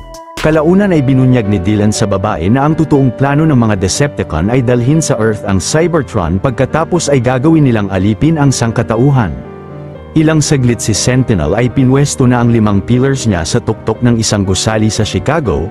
Pagsapit ng gabi ay pinasimulan ng dating Autobot Commander ang pag-atake ng mga Decepticon sa buong syudad ng Chicago at walang humpay na pinasabugan nila ang karamihan sa mga gusali at establishmento at pati na ang malaking bilang ng mga tao roon. Kinaumagahan ay ni-report ni Lennox kay US General Morshower na sinarado ng mga Decepticon ang buong Chicago at tuwing nagpapadala sila ng mga drone sa syudad ay agad na pinapasabog ito ng mga kalaban. Samantala nang napansin ng mga kalaban na nasarado na nila ng tuluyan ang Chicago ay galit na sinabi ni Sentinel kay Megatron na hindi siya magtatrabaho para sa kanya. Maya-maya sina Sam at Epps kasama ang iba pang mga sundalo ay nakarating na sa Chicago at nakita nilang labis na nawasak ng mga Decepticon ang buong syudad. Hindi nagtagal ay biglang inatake ang grupo nila ng isang Decepticon na sakay ng ship pero makalipas ang ilang saglit ay mabilis na pinabagsak ito ng mga Autobot at agad na tinapos nila ang kalabang piloto sa sasakyan. Kinailangan raw ni Optimus na paniwalain ang mga Decepticon na wala na sila. Ang katunayan ay hindi talaga sila sumakay sa Xanthium kundi nagtago lang sa ilalim nito at paglipad sa kalangitan ay bumaba silang lahat sa Atlantic Ocean. Kalaunan ay naisipan ni Sam at Bumblebee na paliparin ang ship ng mga kalaban. Pagkatapos ay pumunta sila sa Trump Tower at hinarap ni Sam roon si Dylan upang kunin si Carly. Nang agad na kinuha siya ni Laserbeak at malakas na tinulak sa gusali ay mabilis na nasalo siya ni Bumblebee at nagmadaling pinatalo ng binatilyo sa ship ang girlfriend niya. Ang dilaw na Autobot naman ay pinagbabaril sina Dylan at ang mga tauhan niya sa loob ng Trump Tower. Inatake uli ni Laserbeak si Sam pero si Bumblebee ay nagawa itong mabaril sa ulo. Ilang saglit si Dylan ay naisipan na sabihan sina Megatron na nagbalik na ang mga Autobot at agad na pinag-utos nito na bantayan ang mga pillars at itaas ang mga tulay. Hindi nagtagal ay bumagsak ang ship na sinasakyan ni Bumblebee at Sam, pero ang iba pang mga Autobot ay pinuntahan sila sa lokasyon nila at ang binatilyo ay nakakita sa daan ng sirang military drone ng Nest. Kasama si Epps ay pinaliwanag nila kina Lennox kung saang gusali pinwesto ni Sentinel ang mga pillars at kailangan nilang wasakin ang mga ito upang pigilan silang mapunta ang Cybertron sa Earth. Maya-maya ay nagsimula na sina Sam at ang mga Autobot na puntahan ang mga pillars habang ang malaking hukbo ng mga sundalo ni Lennox sakay ng kanilang military plane ay nagsimula ng sumugod sa Chicago. Ngunit ang trailer truck ni Optimus Prime ay biglang inatake uli ng drillerbot ni Shockwave. Nag-regroup silang lahat sa isang abandonadong gusali at si Q ay binigyan sina Sam ng mga imbensyon niya na makakatulong sa kanila sa pakikipaglaban sa mga Decepticon. Pagkatapos ay naghiwa-hiwalay sila ng mga grupo ni Optimus at ang tatlong Autobot wreckers ay hinarap at nakipaglaban kay Shockwave pati na sa mga kasamahan nitong Decepticon fighters. Hindi nagtagal ay nakarating na sina Lennox sa syudad ngunit mabilis na pinabagsak ng mga kalaban ang dalawa sa mga military plane nila. Marami pa rin sa mga sundalo ang nakalapit sa Chicago subalit malakas na inatake ni Starscream ang isa pang military plane ni Lieutenant Lennox. Suot ang kanilang mga wingsuit ay nagmadaling tumalon ang karamihan sa mga sundalo ng Lieutenant at nag-glide sa ere upang makalapit sa lokasyon ng mga pillars. Samantala ang grupo ni Sam at Epps ay nagawang makaakyat sa isang wasak na gusali upang doon pasabugan ang mga pillars ni Sentinel. Pero kalaunan ng mga ship ng mga Decepticon ang nagsimulang magpasabog sa gusali na kinaroroonan nila. Nang pinasok sila sa building ng isang Decepticon fighter ay pinasabugan ito ni Epps at pinagbabaril habang tumatakbo silang lahat palayo sa kalaban. Pagkatapos ay tumalon ng buong grupo sa salamin na bintana ng building at nag-slide sila rito. Kalaunan ay naisipan nilang barilin ang mga salamin upang mapunta sa mas mababang palapag at agad na kumapit silang lahat sa mga bagay roon. Subalit nang bumagsak sa harap ni Shockwave ang mga gamit ng gusali ay inatasan niya ang kanyang dambuhalang driller bot na atakihin ang building na kinaroroonan ng grupo ni Sam. Sa patuloy na pag-drill ng higanteng Decepticon sa gusali ay hindi nagtagal ay nagawa niyang mapabagsak ang taas na parte nito. Si Optimus naman na nagawang makuha ang mga kagamitan niya sa trailer ay mabilis na sinugod ang driller bot ni Shockwave. Habang lumilipad ay magaling na inatake ng Autobot leader ang dambuhalang Decepticon hanggang sa kalaunan ay nagtagumpay siyang mapabagsak ang kalaban. Subalit si Shockwave ay pinasabugan siya ng plasma cannon na kinapulupot niya sa mga metal na lubid sa kalapit na ginagawang building. Samantala sina Sam at ang grupo ng mga sundalo ni Epps ay pumunta sa kabilang gusali upang doon sila makalabas. Ilang saglit si Sentinel Prime ay pinag-utos sa lahat ng mga nagkalat na Decepticon sa buong mundo na i-release na ang mga hawak nilang pillars. Maya-maya ang magkasintahan ay nahiwalay kina Epps at biglang nakita sila ni Starscream sa daan. Agad na ginamit ng binatilyo ang gadget na binigay sa kanya ni Q upang patamaan ng hook ang kanang mata ng Decepticon, ngunit malakas na nahatak siya nito. Nang tumalsik si Sam sa kalapit na building ay matapang na ginamit naman niya ang isa pang device upang matarak ang kaliwang mata ni Starscream. Mas lalong nagwala ang kalaban sa nagawa ng binatilyo sa kanya, at nang nakita roon ni Lieutenant Lennox si Sam ay niligtas niya siya, ngunit pareho na silang naangat ng Decepticon. Mabilis na sinalo naman sila ni Bumblebee nang naputol ni Lennox ang lubid sa Decepticon at sumabog ang ulo ng kalaban at bumagsak sa harap nila. Sa sunod na eksena sina Willy at Brains ay sumakay sa bumagsak na ship ng mga kalaban, ngunit agad na hinigop ito pabalik sa mas malaking ship ng mga Decepticon. Subalit hindi nagtagal, ang ilang mga Autobot ay nabihag ng mga Decepticon at isa na rito si Bumblebee. Sa kasalukuyan na yun, ang mga Wreckers ay tinutulungan si Optimus na makaalis sa mga metal na lubid, habang si Sentinel Prime ay inactivate na ang control pillar upang magbukas ng space bridge ang lahat ng pillars sa buong mundo at masimula na ang pagpunta ng Cybertron sa Earth. Sa sunod na eksena si Dylan ay sinabihan si Soundwave na dapat ay tapusin na ang mga bihag nila. Agad na sumang-ayon sa kanya ang Decepticon at tinulak si Q upang malakas na pasabugan ng kanyang fusion cannon. Kalaunan si Barricade ay isusunod ng tapusin si Bumblebee, at sina Sam na palihim na nakarating sa lugar ay walang nagawa kundi panoorin ang sasapitin ng kaibigan nilang Autobot. Pero sina Willy at Brains ay sinira ang system ng malaking ship ng mga kalaban at nagbagsakan kina Barricade ang mga maliliit na ship nila. Dito na buong galing na nakipagsagupaan sina Bumblebee at ang ibang mga Autobot sa mga Decepticon sa paligid habang patuloy na nagbabagsakan ang mga ship roon, hanggang sa nagawang mapasabog ng dilaw na Autobot ang ulo ni Soundwave at ang mothership ay malakas na bumagsak sa syudad. Samantala si Dutch sa base ay nagawang mahak ang system ng mga tulay sa Chicago upang mapababa ang mga ito, at ang grupo ng mga sundalo ni Epps at Lieutenant Lennox ay naghiwalay sa pagsugod sa lugar. Umakyat ang dalawang grupo sa magkaibang abandonadong mga gusali upang doon nila pagbabarilin ang mga mata ni Barricade, at ang ibang sundalo ay pinasabugan ang mga paa ng mga kalaban. Ang grupo naman ni Lieutenant Lennox ay tumalon sa kabilang gusali upang mag-parachute pababa, at ang lieutenant ay tinakpan ang mukha ni Shockwave ng parachute niya. Dito na pinagbabaril ni Epps ang Decepticon, at paglapit ni Bumblebee sa lugar ay nagawa nila siyang mapabagsak. Sa kasalukuyan na iyon, ang Cybertron ay mas lalong napapalapit na sa Earth, pero si Optimus Prime ay tinulungan ng mga kasamahan niya sa pakikipagsagupaan nila sa napakaraming Decepticon sa paligid. Binuhos ng Autobot leader ang kanyang buong lakas at galing sa pakikipaglaban sa mga Decepticon. Sa patuloy na pakikipagbakbakan ni Optimus Prime sa mga kalaban sa lugar ay mabilis na pinasabugan niya ang control pillar sa gusali na kinahinto ng Cybertron sa paglapit sa Earth. Samantala sina Lieutenant Lennox at ang iba pang mga Autobot ay hindi pa rin sumusuko sa pakikipagbarilan sa mga Decepticon. Kalaunan si Sam ay naisipang puntahan ang bumagsak na pillar. Si Sentinel Prime naman ay galit na bumaba sa gusali at nakipaglaban sa Autobot leader. Subalit sa gitna ng matinding sagupaan nilang dalawa ay pinag-utos ni Sentinel sa mga ship ng Decepticon na atakihin si Optimus. Natamaan ang Autobot leader ng mga sasakyan ng mga kalaban, pero ang napakaraming missile ng Nest ay agad na pinasabog ang karamihan sa mga ship ng mga Decepticon sa ere. Sa kasalukuyan na yun, si Dylan ay sinubukang i-activate uli ang control pillar, pero naabutan siya ni Sam at buong lakas na pinigilan. Gayunpaman ay nagawa pa rin ma-activate uli ng lalaki ang bumagsak na pillar at nagpatuloy ang Cybertron sa paglapit sa planeta. Samantala ang Autobot leader ay matapang na hindi sumuko sa pakikipaglaban sa dati niyang commander. Nagawang mapatalsik si Sentinel ng rocket launcher ng isang sundalo, ngunit magaling na nagpatuloy pa rin siyang makipagbakbakan kay Optimus Prime. Ilang saglit nang nalaman ni Carly kung saan nagtatago si Megatron ay kinumbinsi niya siya na kapag nagtagumpay si Sentinel na mapunta roon ang Cybertron ay magiging hamak na alipin lang siya nito. Si Sam naman ay hinampas ng tubo si Dylan, at pagbangga niya sa pillar ay labis na nakuryente siya rito. Kalaunan ay nagawang matanggal ni Sentinel ang kanang kamay ni Optimus, pero mabilis na pinagbabaril siya ni Megatron mula sa likod dahil siya raw ang nararapat na mamuno sa Earth. Maya-maya sina Ratchet at Bumblebee ay winasak ang control pillar upang ma-disable ito. Dahil sa ginawa nila ay tumigil ang paglapit ng Cybertron sa Earth habang tuluyang nawawasak ang planeta. Si Megatron naman ay sinabi kay Optimus na itigil na ang alitan nila sapagkat kung di dahil sa kanya ay hindi siya magiging magaling na leader. Pero si Optimus Prime na alam ang tunay na intensyon ni Megatron ay mabilis na inatake siya at malakas na tinanggal ang ulo nito mula sa katawan na kinatapos ng Decepticon leader. Kalaunan si Sentinel ay pinaliwanag kay Optimus na nais lang niyang maligtas ang lahi nila kaya niya sila na traidor. Sumagot si Optimus na hindi na traidor ni Sentinel ang mga Autobot kundi ang sarili niya at tinapos rin niya ang kanyang dating commander.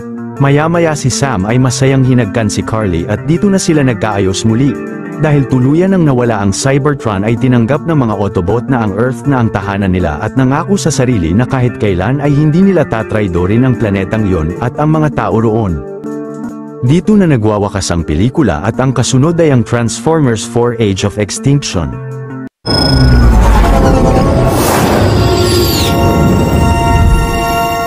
$65 million years ago ang lahi ng mga alien na tinatawag na The Creators ay pumunta sa Earth.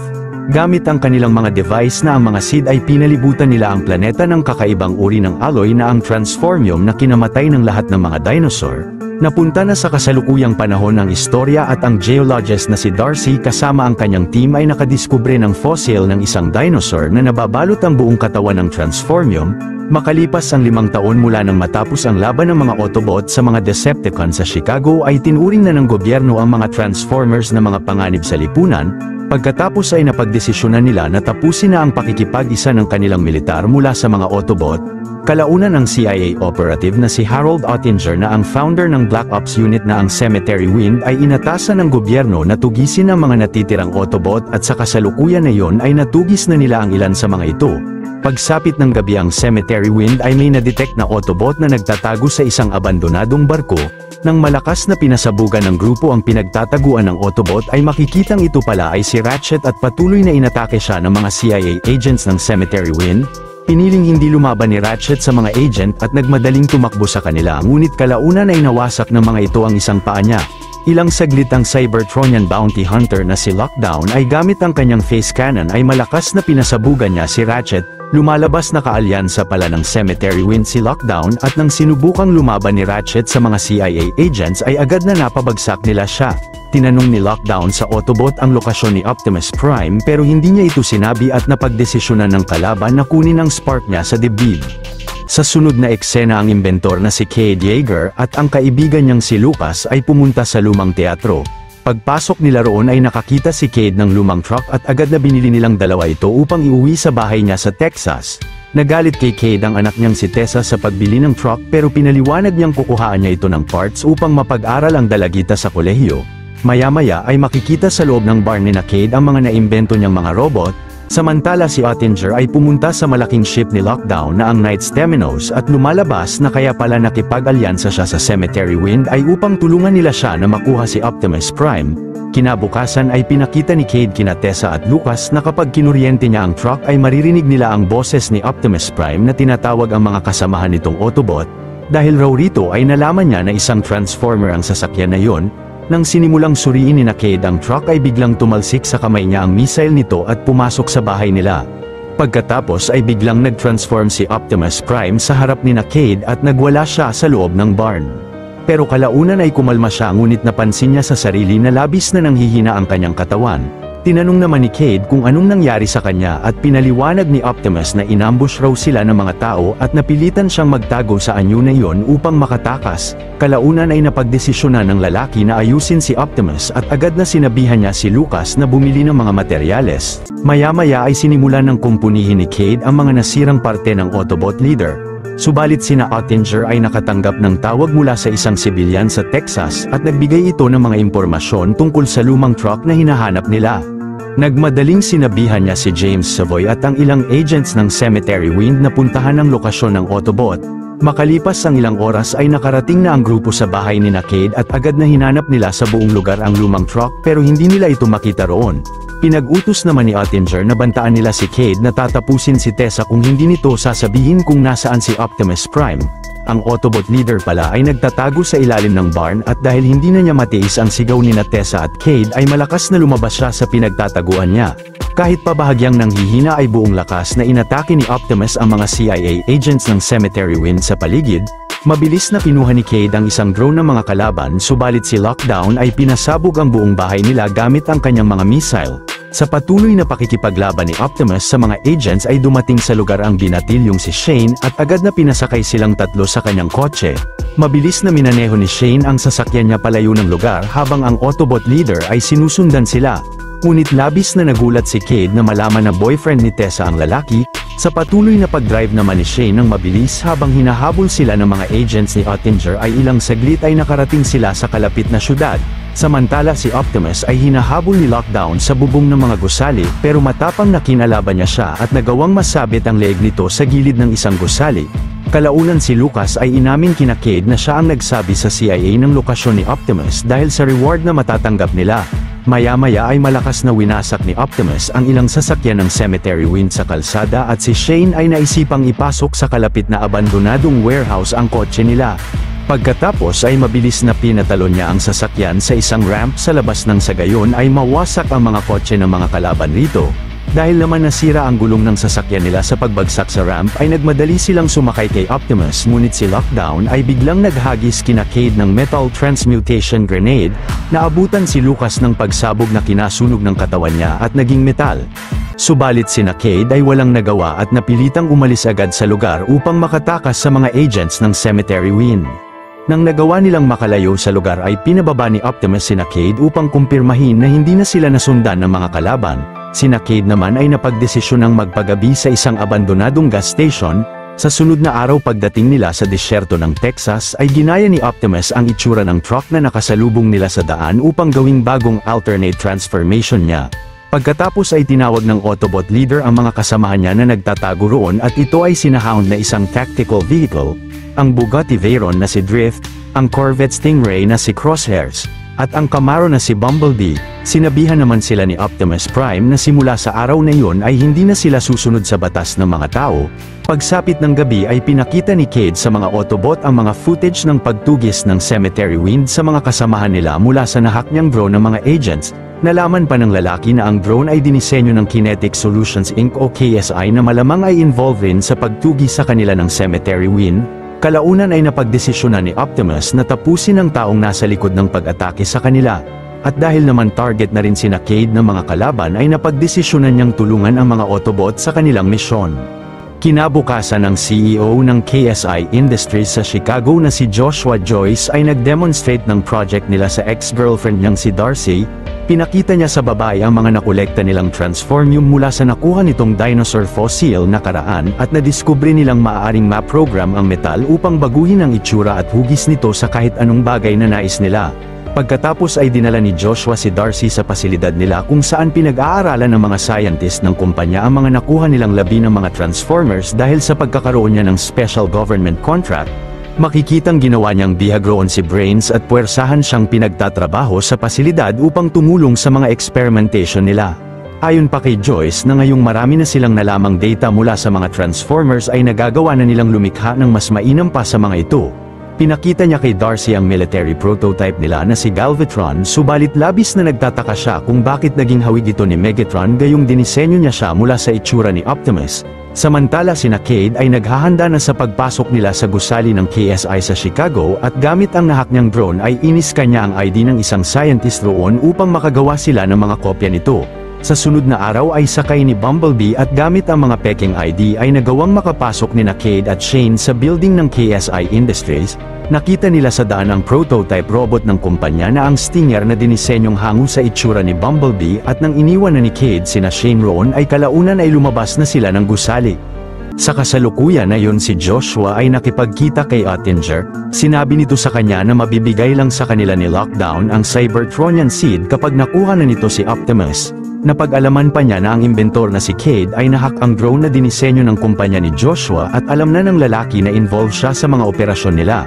Sa kasalukuyan na yon ay nagpanggap na scientist si Cade at pumasok sa pasilidad ng gusali kung saan pinag-eeksperimentohan ng KSI ang mga parte ng mga transformers na nakolekta nila sa tulong ng Cemetery Wind. Pagkatapos ay pinakita ito ng lalaki kina Optimus gamit ang device niya at maya-maya ay ginaya ni Bumblebee ang itsura ng makabagong Camaro na nakasalubong nila sa kalsada.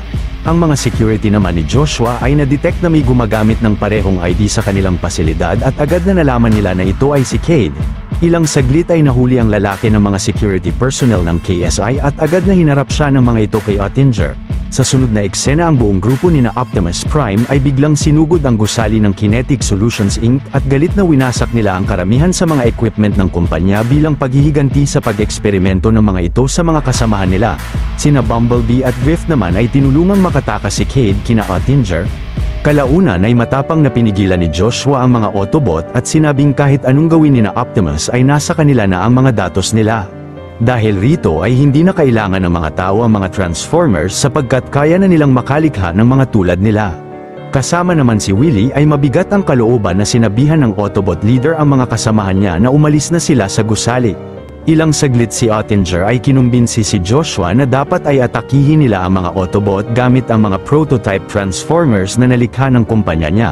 Kahit mabigat sa kalooban ng CEO ay napilitan siyang iparelease sina Galvatron at Stinger upang sundan sina Optimus at atakihin, subalit nang nag-transform si Galvatron ay tila hindi ito makontrol ng KSI at winasak ang ilang sasakyan sa daan na labis na pinagtaka ni Joshua.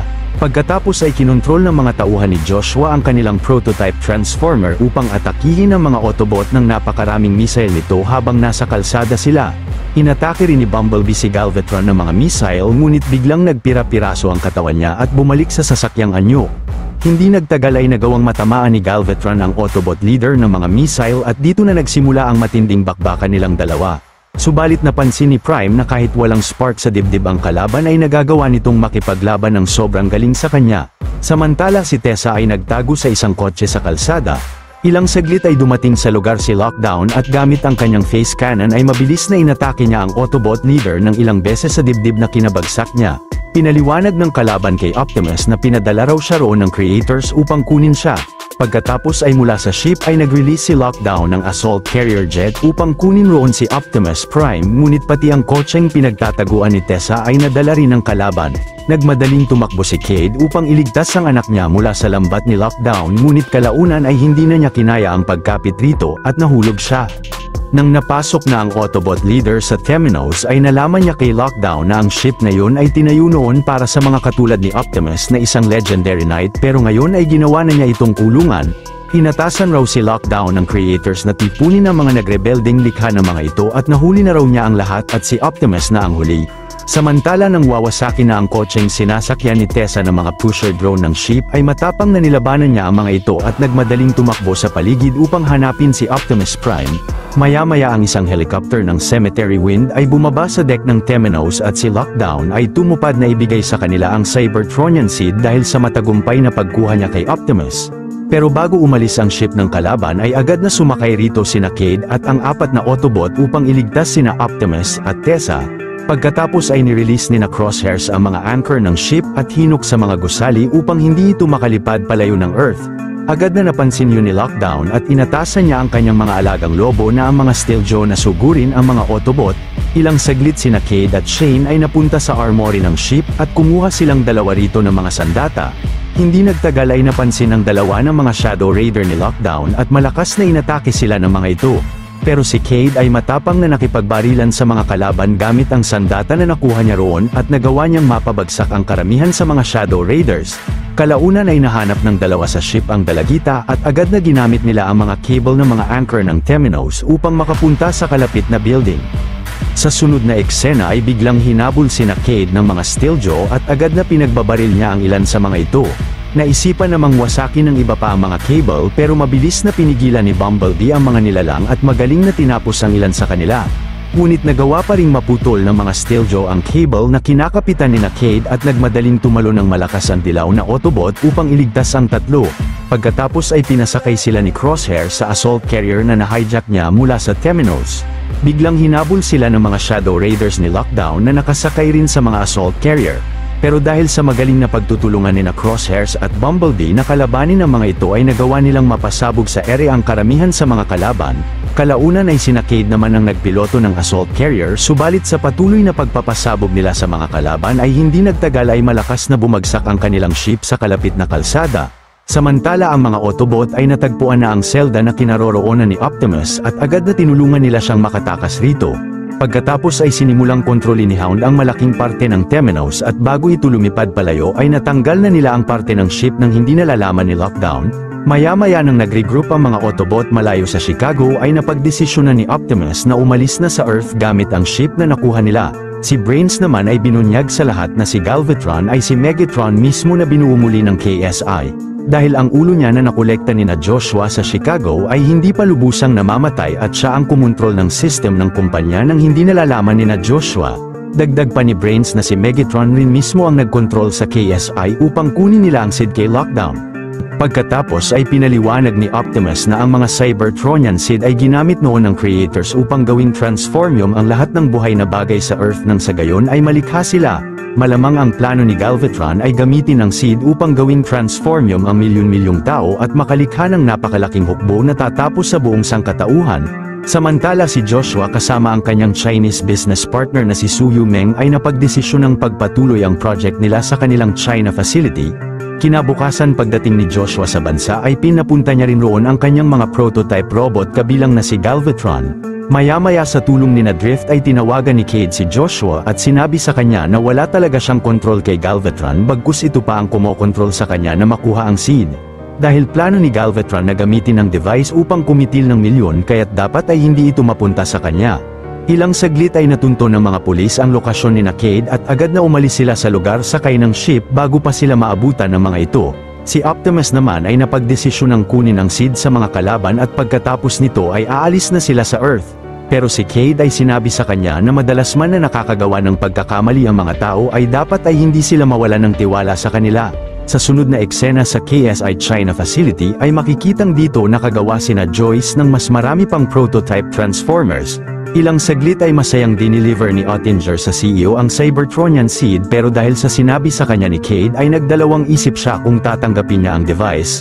Napagdesisyonan pa ni Joshua na putulin na ang deal nila ni Ottinger na labis na kinagalit nito sa kanya. Subalit sa kasalukuyan na iyon ay kusang nag-activate si Galvatron at agad na inactivate niya rin ang lahat ng mga prototype Transformers ng KSI upang kunin sa pasilidad ang Cybertronian SID. Habang patuloy na inaatake ng mga kasamahan ni Galvatron ang China facility, si Joshua naman ay nagmadaling pinaalis sina Ottinger ng gusali at agad na tinakbo niya ang SID upang isakay sa kanyang kotse kasama sina Darcy at Sue. Subalit sina Savoy at Ottinger ay nasundan ng tatlo gamit ang satellite nila. Maya-maya pagdating sa Hong Kong ay nagpaiwan si Darcy kina Sue at Joshua upang magpahabol sa mga kalaban at sila naman ay nagmadaling binili ang motor ng isang lalaki sa daan. Pero kalaunan ay nakita sila ni na Ottinger sa kalsada at mabilis na hinabol. Nang pumasok sina Joshua sa kalapit na gusali ay biglang napatagilid ang motor nila rito. Pagkatapos ay nagmadaling sumakay ang dalawa sa elevator at ilang saglit ay sinugod sila roon ng mga agents ng Cemetery Wind pero ang babae ay magaling na pinabagsak ang mga ito gamit ang malupit na self-defense skill niya at tinulungan pa sila ng lalaki sa elevator na pabagsakin ang huling agent.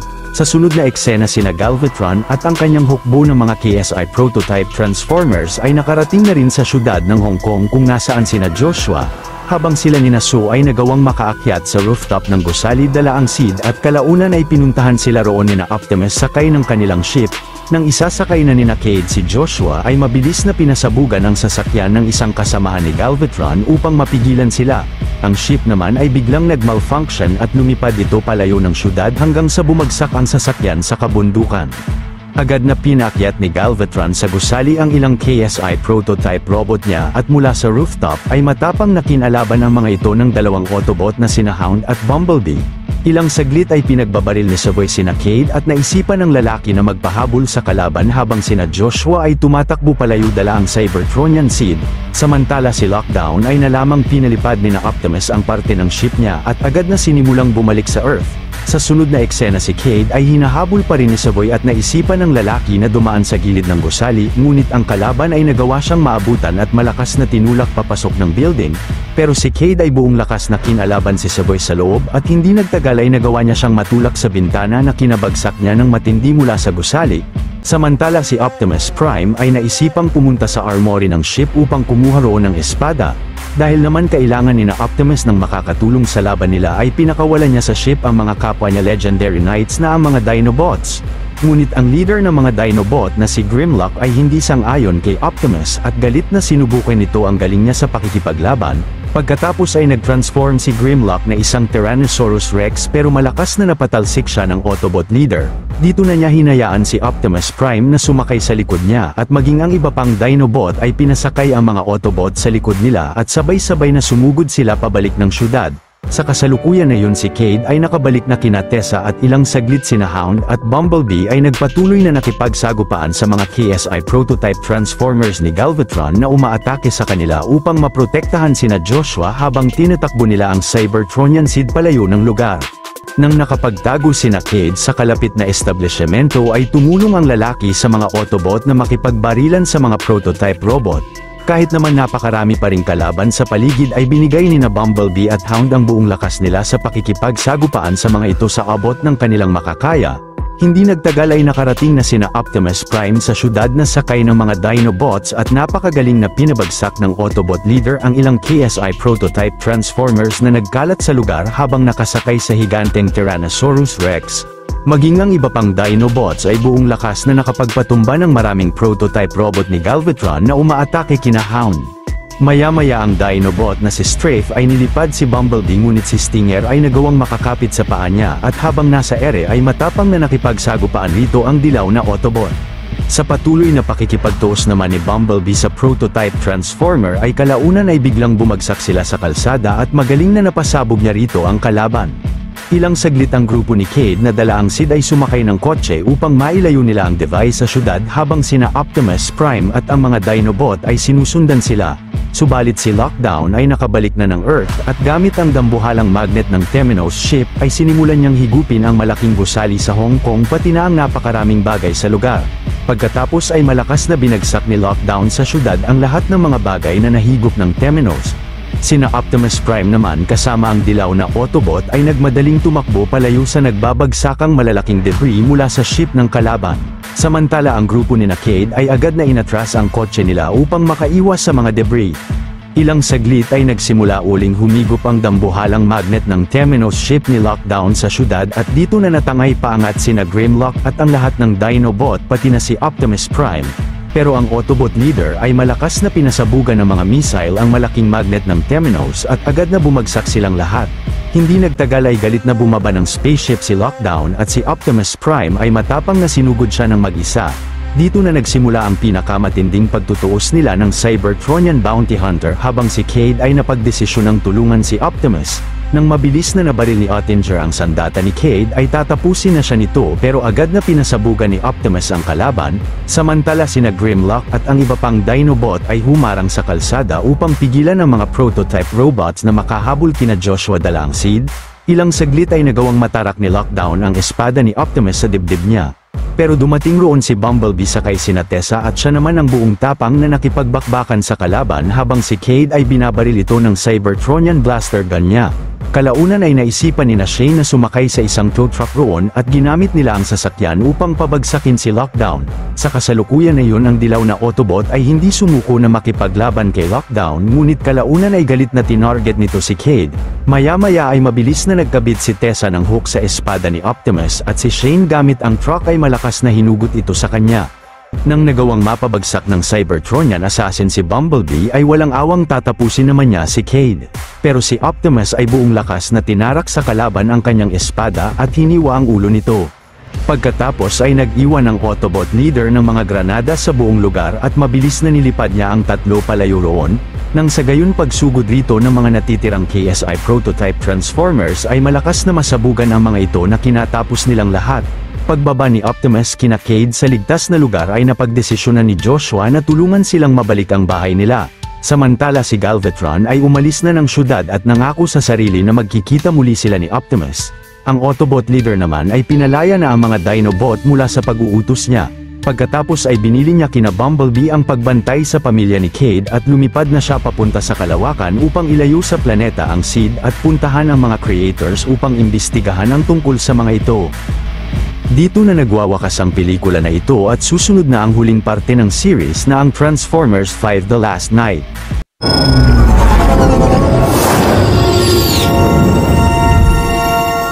Noong 484 AD sa Dark Ages ng England, si King Arthur kasama ang kanyang 12 magigiting na mga kabalyero at ang kanyang hukbo ay matapang na sumabak sa gera laban sa mga Germanic Saxons.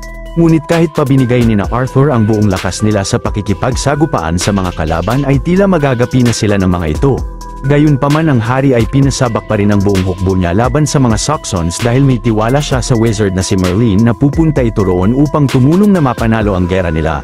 Sa kasalukuyan na iyon ang magician na si Merlin ay pumunta sa bumagsak na Cybertronian ship at hinarap ang leader ng mga Cybertronian Guardian Knights na si Stormrain. Pinaliwanag ni Merlin rito na tinupad niya ang kanyang pangako na pananatilihing sekreto ang tungkol kina Stormrain at ngayon ay humihiling siya sa kanya na tulungan sila sa kanilang gera. Agad na sumang-ayon ang Guardian Knight sa magician at binigay sa lalaki ang kanyang staff. Pagkatapos ay nag-transform sa higanteng dragon ang 12 mga Guardian Knights bilang ang Dragon Storm at mabilis na inatake ng dambuhalang Cybertronian ang mga kalaban ni na King Arthur. Ang hari naman kasama ang mga kabalyero niya ay nagpatuloy na nakipagsagupaan sa mga Saxons hanggang sa hindi nagtagal ay umatras ang mga ito at nagtagumpay sila sa kanilang gera. Maya-maya sina King Arthur at ang 12 kabalyero ay pumunta sa kanilang round table pati na ang 12 Guardian Knights upang ipagdiwang ang katagumpayan nila kasama ang mga Cybertronian. Napunta na sa kasalukuyang panahon ng istorya kung kailan 5 taon na ang nakakalipas mula noong naglakbay sa kalawakan si Optimus Prime upang hanapin ang lumikha sa kanya at si Megatron ay hindi na rin nagpakita. Dahil sa pagkawala ng dalawang leader ay nagsimula ang mga kaguluhan ng mga Autobot, Decepticons at ng mga tao. Ngunit patuloy na dumadating sa Earth ang mas marami pang Cybertronians na tila walang katapusan. Ang gobyerno naman ay bumuo ng panibagong military team upang tugisin ang mga Transformers at ito ay ang TRF. Sa sunod na eksena ang isang grupo ng mga kabataan ay palihim na pinasok ang nawasak na parte ng Chicago mula noong nagkaroon ng malaking laban rito ang mga Autobot at Decepticons. Pagkatapos ay nakakita sila ng isang bumagsak na Cybertronian ship at nagulat silang makita ang Guardian Knight na piloto nito. Kalaunan ay biglang hinarap ang mga bata ng 2 Sentinel ng TRF pero ang dalagitang si Isabella o si Izzy ay mabilis na naghagis ng mga bote ng gas at biglang naatake ng Sentinel ang isa pang Sentinel. Ang kaibigang Autobot naman ni Izzy na si Squix ay pinalibutan ng cable ang mga paa ng 2 Sentinel upang pabagsakin ang mga ito habang tumatakbo ang dalagita palayo kasama ng mga batang lalaki. Subalit biglang nawasak ng isang Sentinel ang kamay ni Squix pagkatapos ay nagtago sina Izzy at ang mga bata sa ilalim ng isa pa niyang kaibigang Transformer na si Canopy. Nang tinulungan silang makatakas sa lugar ng Autobot ay biglang pinasabugan siya ng missile ng TRF na agad na kinabagsak nito at kinamatay na labis na kinalungkot ng dalagita. Ilang saglit si Cade Yeager ay nagmadaling pumunta sa lugar at pinagbabaril ang Sentinel ng TRF pagkatapos ay agad na pinabagsak ito ng Autobot na si Bumblebee. Nagmadaling pinasakay ng lalaki ang mga bata sa sasakyan niya at tinulungan silang makalabas ng lugar. Naisipan naman niyang tulungan ang Guardian Knight mula sa bumagsak na ship pero binigay nito sa kanya ang isang metal na talisman bago siya bawian ng buhay. Hindi tinanggap ni Cade ang talisman at kalaunan ay mabilis na napalibutan siya ng mga TRF agents sa lugar na pinangungunahan ni Commander Santos. Habang ang Decepticon na si Barricade ay nasa di kalayuan at nagmamatsyag, ilang saglit ay dumating sa lokasyon ni Cade si Bumblebee at nang pinagbabaril siya ng mga kalaban ay biglang nagkalasan ng buong katawan niya. Pagkatapos ay magaling na inatake ng dilaw na Autobot ang mga TRF agents ni Commander Santos sa paligid habang unti-unting kinakabit niya ang bawat parte ng kanyang katawan at nagtagumpay siyang mapabagsak ang karamihan sa mga ito. Tumulong si Cade na umatake ng iba pa at hindi nagtagal ay dumating si Colonel Lennox upang pigilan ang dalawang grupo. Dumating sa lugar ang Autobot na si Hound at pinag-utos ni Lennox na hayaan ng paalisin roon si Cade at ang dalawang Autobot. Subalit si Santos ay sinabihan ang sniper niya na lagyan ng tracker si Bumblebee. Samantala ang Guardian Knight ay buhay pa pala at pinasunod niya sa lalaki ang metal na talisman. Maya-maya si Barricade ay nireport kay Megatron na binigay kay Cade ang talisman. Galit na nasabi naman ng leader na kailangan nilang makuha ang bagay na yon upang mahanap ang staff ni Merlin. Sa kasalukuyan na yon si Colonel Lennox ay nireport kay US General Morshower na nalaman niyang si Barricade ay nasa insidente rin kanina at narinig sa Decepticon na kinausap nito si Megatron tungkol sa makapangyarihang staff. Sa sunod na eksena ang talisman ay napunta sa kotse ni Cade at nang nasa South Dakota na sila ay binati ng lalaki ang kaibigan niyang tribal chief na si Sherman. Pagkatapos ay pumunta ang grupo sa Badlands kung nasaan ang junkyard ni Cade na ang hideout niya at ng mga Autobot. Kasama niya rito sina Drift, Crosshairs, ang lalaking si Jimmy, ang Dinobot na si Grimlock, ang dating Decepticon na si Willy at ng marami pang Transformers. Pero si Izzy kasama si Squix ay palihim na nakasakay pala sa sasakyan ni Cade at pinilit niya ang lalaki na manatili sa junkyard dahil wala na siyang tahanang mauuwian mula pa noong nagkaroon ng gera ang mga Transformers sa Chicago. Sa kasalukuyan na yun si Optimus Prime ay nakarating na sa wasak na planeta niya na ang Cybertron. Nakaharap ni Optimus sa planeta ang kanyang sorceress na creator na si Quintessa, subalit mabilis na ginapos siya ng goddess ng galit na inatake niya ito. Pagkatapos ay kinurap niya ang pag-iisip ng Autobot leader upang atasan siya na hanapin ang staff sa Earth dahil ang kapangyarihan lang nito ang makakapagligtas sa Cybertron. Binunyag pa ni Quintessa sa kanya na ang Earth ay isang transformer rin na si Unicron at gamit ang staff ay hihigupin nila ang enerhiya nito upang maligtas ang Cybertron at mawasak ang Earth. Pagkatapos ay pinangalanan ng goddess si Optimus na si Nemesis Prime. Samantala si Sir Edmund Burton ay nalaman sa Autobot butler niya na si Cogman na ang talisman ay napagkaloob na sa huling kabalyero. Kalaunan ay napansin ng mga tao sa iba't ibang bansa ang biglang pag-usbong ng 6 na mga dambuhalang sungay at base sa obserbasyon ng mga siyentipiko ay tumataas ito ng 3 metro kada araw. Sa sunod na eksena si Megatron ay kinontak ang TRF at pumunta sa labas ng base nila upang makipagnegosasyon. Tutulungan niya raw sina Lennox na matugis sina Cade at ang mga Autobot at kapalit nito ay papalayain nila ang mga Decepticon crew niya. Ang mga ito ay sina Onslaught, si Dreadbot, si Mohawk, at si Nitro Zeus. Pumayag naman ang Colonel kay Megatron basta't lalagyan nila sila ng mga tracker upang mabantayan ang mga galaw nila. Maging si General Morshower ay pumayag sa Decepticon leader sa pag-asang mula sa kanila ay malalaman nila ang lokasyon ng makapangyarihang staff. Kinabukasan si Izzy ay nagkabit ng Decepticon na kamay kay Squix at nang papunta na sina Colonel Lennox kasama ang mga Decepticon sa hideout ni Cade ay agad na sinabihan ni Chief Sherman ang lalaki na natunto ng mga kalaban ang lokasyon nila. Nagmadaling umalis ang grupo ni Cade palayo ng junkyard niya at hindi nagtagal pagdating ni Megatron sa lugar ay agad na pinagbabaril siya ni Hound pero malakas na pinasabugan niya ito. Samantala ang mga Dinobot na sina Slug at Grimlock ay galit na inatake ang ilang sasakyan ng mga TRF agent sa gitna ng kalsada. Sina Cade at ang mga Autobot naman ay pumunta sa kalapit na abandonadong bayan at sinimulan ang plano nila upang ma-ambush ang mga Decepticon roon. Pero kalaunan ay biglang dumikit sa braso ng lalaki ang metal na talisman. Pagkatapos ay nakarating na sa abandonadong bayan ang grupo ni Megatron at si Cade ay mabilis na pinasabog ang mga bomba na tinanim niya sa paligid at binaril niya ang Decepticon leader. Sa pagtutulungan naman ni Drift at Crosshairs ay magaling na napabagsak nila si Onslaught. Hindi nagtagal ay dumating rin sa lugar ang Dinobot leader at agad na umatake siya ng ilang Decepticon crew ni Megatron at ang mga kalaban ay napilitang umatras at umalis na roon. Naiwanan nila si Mohawk pero si Bumblebee ay mabilis na pinasabugan nito ng kanyang plasma cannon. Sa kasalukuyan na yun si Commander Santos ay nagpa-release ng maraming military drones at pinasugod ito kina Cade. Nagmadaling pumasok ang tatlo sa isang abandonadong simbahan at mabilis na sinugod sila sa loob ng ilang drones ng TRF. Kahit saang silid tumakbo ang tatlo upang magtago ay nasusundan pa rin sila ng mga drones pero si Cade ay magaling na napapabagsak ang dalawa rito gamit ang high-tech na baril niya. Maging si Izzy ay matapang na pinabagsak ang isa pa ngunit si Jimmy ay nagawang mapatalsik ng isang drone bago ito mabaril at mapasabog ni Cade. Gayunpaman ay nagmadali silang tumakbo papunta sa kabilang gusali at nakaharap nila sa elevator si Cogman subalit biglang inatake si Cade ng isa pang TRF military drone. Pero nagawa niyang makakapit sa kalapit na building at agad na inatake ang ilang drone na sumusugod sa kanya at napabagsak ang isa rito. Binaril ni Crosshairs ang natitirang dalawang drone at nilapitan ni Cogman ang lalaki. Sinabi niya sa kanya na napunta siya roon dahil siya raw ang napili ng talisman at kailangan niyang sumama sa kanya upang harapin ang kanyang master. Kalaunan ay iniwan ni Cade kay Crosshairs ang pagbabantay kay Izzy at sa mga Autobot at kasama si Bumblebee ay sumakay sila sa private jet ni Cogman. Samantala ang Cybertron ay unti-unting lumalapit sa Earth at ang NASA ay agad na nadetect na babagsak ito sa planeta sa loob ng 2 araw at 7 oras. Sa sunod na eksena ang history teacher ng Oxford University na si Vivian Wembley ay madalas minamatyaga ni Burton sa di kalayuan. Kalaunan pagsakay ng babae sa kanyang kotse ay labis na nagulat siya nang biglang nag-drive ang sasakyan ng sobrang bilis dahil ito pala ang Autobot na si Hot Rod. Pagkatapos ay ginaya ni Hot Rod ang itsura ng Lamborghini na nakasalubong nila sa daan bilang ang bagong alternate transformation niya. Sa sunod na eksena ang dating agent ng Sector 7 na si Simmons ay tinawagan si Burton at sinabi sa kanya na nalaman niya ang lokasyon ng sinaunang libro na ang Cyberkells at ito raw ay nasa Trinity Library sa England. Ilang saglit si Cogman ay dinala sina Cade sa England sa Alnex Castle ng British Lord na si Burton. Hindi nagtagal ay nadala na rin ni Hot Rod si Vivian sa kastilyo ng matanda at pinaliwanag niya sa kanila na siya ang huling nabubuhay na miyembro ng Order of the Witwickens.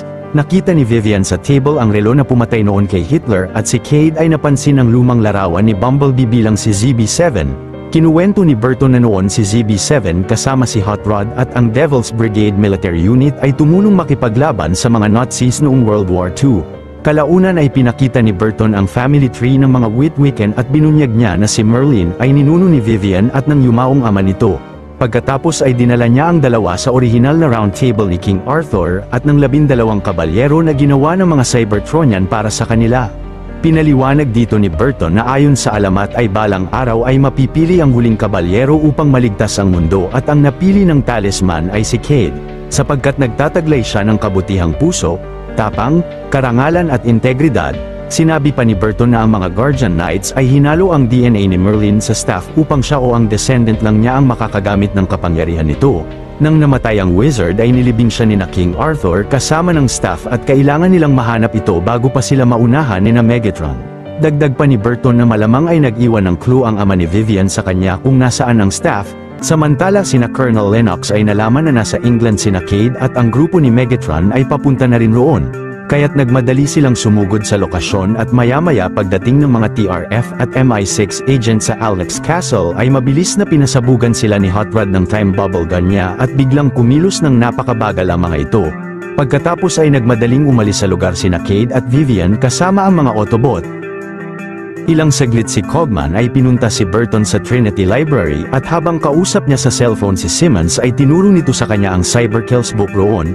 Pinaliwanag ng lalaki na ayon sa libro na ang Earth ay pinangalan ng Unicron ng mga Cybertronian at balang araw sa pag-atake ng Cybertron ay ilalabas niya ang kanyang mga sungay upang kalabanin ang goddess na si Quintessa. Kalaunan pagbalik ni Burton sa kotse ay sinabi ni Simmons sa kanya na mangyayari ang pag-atake sa Stonehenge. Pagkatapos ay sumakay sila ni Cogman sa isa pang sasakyan nila subalit biglang hinabol pa rin ang dalawa ng mga British TRF at ng mga MI6 agents. Samantala sina Cade ay pumunta sa bahay ni na Vivian at agad na hinanap nila sa dating opisina ng ama niya ang clue upang mahanap ang staff ni Merlin. Hindi nagtagal ay nakita ng babae sa lumang storybook niya ang nakatagong clue na tinuturo ang lokasyon ng HMS Alliance sa Royal Navy Museum. Agad na sinabi ito ni Vivian kay Burton at nagmadaling sumakay sila ni Cade kay Bumblebee upang puntahan ang museo. Kalaunan ay agad na hinabol na rin sila ng mga TRF agents na kasama si Barricade pero ang dilaw na Autobot ay mabilis na pinasabugan nito ng plasma cannon niya. Samantala habang hinahabol pa rin sina Burton ng mga British TRF agents ay biglang bumangga ang ilang kotse ng mga ito sa mga sasakyan ng mga sibilyan at si Cogman ay napasabog ang isang kotse ng mga kalaban. Maya-maya ay nagkabanggaan ang mga kotse ng TRF sa tarangkahan ng museum at pagdating roon ni na Burton ay dumating na rin sina Cade. Nagmadaling pinasok nila ang makalumang HMS Alliance submarine at ang matanda naman ay pinaalis ang mga tao sa loob ng sasakyan. Sinabi niya sa dalawa na ang submarine na yun ay dadalhin sila sa ilalim ng karagatan patungo sa lokasyon ng staff. Kailangan na niya silang iwan roon kasama si Cogman dahil may misyon pa siyang dapat tapusin at alam ni Vivian kung paano patakbuhin ang submarine. Pagkatapos ay nagmadaling sumakay si Bumblebee sa ibabaw at umalis na ang matanda sa museum. Nang napunta na ni Vivian ang sasakyan sa dagat ay agad na sinundan sila ng nuclear submarine ni na Lennox. Ang Colonel naman kasama sina Santos ay sumakay ng mga Seacraft upang habulin sina Cade sa ilalim ng karagatan. Ilang saglit ang military submarine ay nag-release ng torpedo bilang warning shot ngunit biglang nawala ng kontrol ang HMS Alliance at malakas na bumangga ito sa kanila. Dahil sa nangyari ay hindi na nakahabol ang nuclear submarine kina Cade at maya-maya ay natunto nila ang isang dambuhalang Cybertronian ship sa ilalim ng karagatan. Nang nadetect ng ship ang talisman ng lalaki ay kusang nagliwanag ang mga ilaw nito at pinapasok sila sa loob. Samantala ang grupo ni na Colonel Lennox ay nagawang masundan sina Cade papasok sa higanteng Cybertronian spaceship. Sa sunod na eksena ang Cybertron ay mas lalong napapalapit sa Earth at base sa mga siyentipiko ay babagsak ito sa planeta sa loob ng 12 oras. Sa kasalukuyan na iyon ang grupo ni Cade ay hinanap ang staff sa loob ng ship habang sina Colonel Lennox at sina Commander Santos ay hinahanap sila roon. Maya-maya ay nakapunta sila sa chamber kung nasaan ang libingan ni Merlin at kalaunan ay biglang napalabas ni Vivian ang kabaong ng wizard mula sa pinagtataguan nito. Subalit pagbukas nilang dalawa sa kabaong ay isang kahoy na staff lang ang nakita nila roon at inis na natapon ito ng lalaki. Hindi sumuko si Cade at sinubukan niyang hanapin ang staff sa paligid ngunit ang Guardian Knight na si Skulltron ay biglang nag-activate at inatake sina Cade sa pag-aakalang ninanakaw nila ang staff ni Merlin. Sina Colonel Lennox naman sa di kalayuan ay agad na pinagbabaril ang Guardian Knight at maging si Vivian ay matapang na binaril ang nilalang. Ilang saglit sa patuloy na pag-atake ng grupo ni Lennox ay nahulog si Skulltron sa kalaliman ng spaceship. Nang lalapitan nila ang dalawa ay nagmadaling hinawakan ni Vivian ang staff at biglang lumabas ang tunay na anyo nito. Ngunit kalaunan ay nag-activate na rin ang ilang Cybertronian Guardian Knights at inatake sina Lennox at sina Cade. Mabilis na pumunta si Nemesis Prime sa dambuhalang spaceship at magaling na pinabagsak niya ang dalawang Guardian Knights sa chamber. Pagkatapos ay galit na sinabihan niya sina Vivian na ibigay sa kanya ang staff. Napansin ni Cade na hindi na siya nakikilala ni Optimus at dahil sa takot ay sinabihan niya ang babae na ibigay sa Autobot leader ang staff ni Merlin. Pero agad na sinabihan niya si Bumblebee na sundan si Nemesis Prime. Samantala si Burton ay dumaan sa sekretong pinto sa gusali ng opisina ng UK Prime Minister. Mabilis na sinugod siya roon ng mga bantay pero binantaan niya sila na i-release ang relo na pumatay kay Hitler pag may nangyaring masama sa kanya. Pagkatapos ay sinabihan ni Burton ang Prime Minister na i-deploy ang lahat ng military unit nila sa Stonehenge dahil doon magaganap ang posibleng katapusan ng planeta. Sa sunod na eksena ay biglang umangat sa ibabaw ng karagatan ang higanteng Cybertronian spaceship. Dito na buong tapang na kinalaban ng dilaw na Autobot ang kanyang leader habang nasa ibabaw sila ng ship. Ngunit si Nemesis Prime ay hindi rin siya naaalala at magaling na nakipagsagupaan sa kanya. Sinubukang kumbinsihin ni Cade si Prime na tumigil na, subalit wala itong epekto at si Bumblebee bagaman bahagyang maliit ay binuhos ang buong lakas at galing sa pakikipagsagupaan kay Nemesis Prime. Pero hindi nagtagal matapos ang matinding laban nilang dalawa ay biglang nakapagsalita si Bumblebee at pinaalala sa leader na magkaibigan sila noon pa. Dahil naman matagal nang hindi naririnig ni Optimus ang boses nito ay nagsimula na siyang kumalma at nawala na ang korupsyon ni Quintessa sa kanya. Pagkatapos ay nagsimulang lumipad sa kalangitan ang dambuhalang spaceship at ang grupo ni Megatron ay mabilis na inatake si Optimus Prime upang kunin sa kanya ang staff ni Merlin at agad na umalis sila roon. Subalit ang mga Cybertronian Guardian Knights mula sa ship ay galit na sumugod sa Autobot leader dahil sa pagpanig niya sa masamang goddess na si Quintessa. Nang tatapusin na nila si Prime ay biglang naging espada ang talisman ni Cade at mabilis na pinigilan niya ang mga Guardian Knight. Na-realize naman ng mga ito na ang lalaki ang napili ng talisman bilang ang huling kabalyero. Kalaunan ay nangako ang Autobot leader sa mga Guardian Knights na hindi na niya sila tatraydorin at sabay-sabay silang aatake sa Cybertron upang tapusin si Quintessa. Samantala sina Crosshairs at ang iba pang Autobot kasama sina Izzy ay sumakay ng Temenos ship nila upang puntahan sina Bumblebee. Hindi nagtagal ay bumagsak na sa iba't ibang lokasyon ang ilang malalaking parte ng Cybertron at ni-report ni Lennox kina Shower na ayon kay Optimus ay mapapabagsak nila ang Cybertron mula sa ignition chamber nito. Kalaunan ay dumating na ang Temenos ship ni Crosshairs sa lugar at sina Lennox kasama sina Cade ay sumakay ng helicopter. Maya-maya ay nakarating na sila sa lokasyon ng Stonehenge at maging si Burton ay nakarating na rin sa lugar. Nakita nila roon ang grupo ni Megatron na planong magbukas ng portal sa Stonehenge.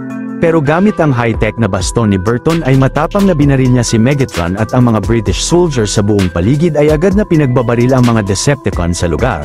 Subalit ang Decepticon leader ay malakas na pinasabugan si Burton at mabilis na umalis sila sa lugar.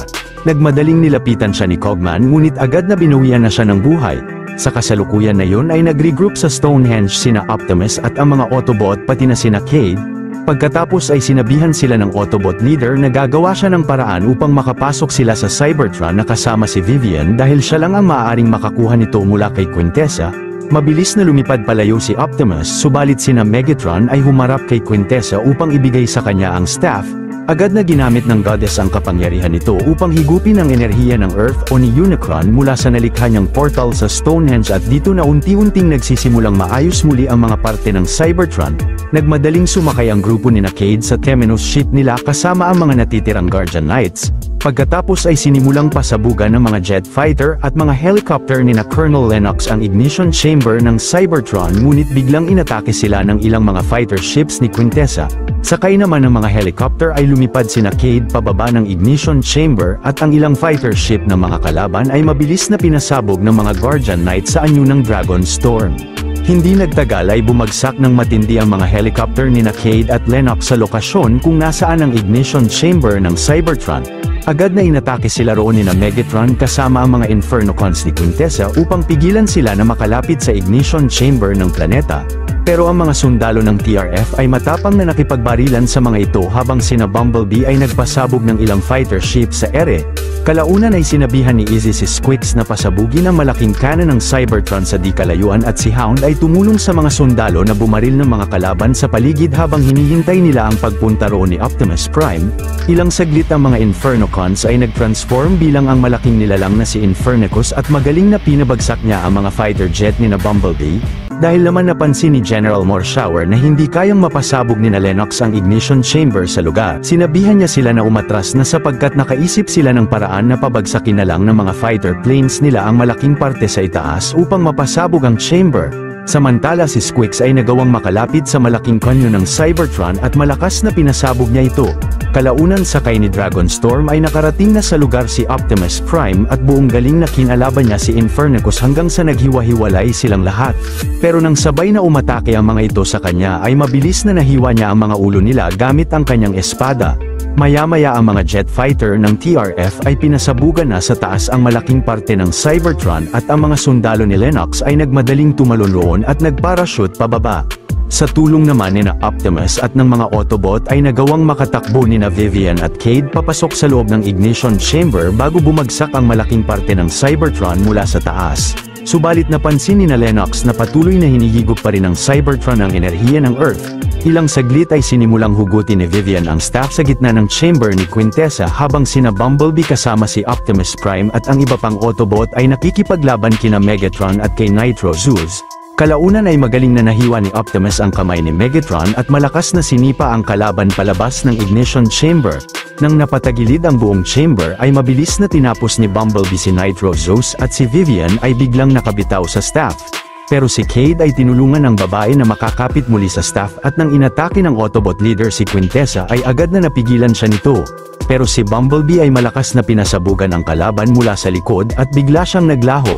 Dito na nakalas ni Vivian ang staff sa sahig at bago sila mahulog ni Cade ay mabilis na pinasok sila ni Hot Rod sa time bubble niya. Pagkatapos ay kinuha ni Optimus ang dalawa sa bubble at bago tuluyang bumagsak ang buong ignition chamber sa planeta ay ligtas na nakaalis silang lahat roon. Matapos naman ang matagumpay na pagpigil ng mga Autobot kay Quintessa na mawasak ang Earth ay nag-regroup ang mga Autobot. Ilang saglit ay nagpaalam na sila kina Cade at sakay ng Temenos ship ay bumalik na sila sa Cybertron. Maya-maya ang mga scientist na iniimbestigahan ang isang sungay ni Unicron ay nilapitan ng isang misteryosong babae. Ngunit ito pala ay si Quintessa at sinabi niya sa isang scientist kung paano nila mapapatay ang nilalang. Dito na nagwawakas ang istorya ng pelikula. Kung natuwa at nagustuhan nyo ang ating tinampok na pelikula ngayong araw ay maaari nyo rin panuorin ang iba pang mga Tagalog recaps natin sa main page ng ating channel. At syempre huwag nyong kalimutan na mag-like, subscribe at mag-hit ng notification bell dahil marami pa tayong tatampok na exciting na mga pelikula sa mga susunod na linggo. See you on the next one mga Juan.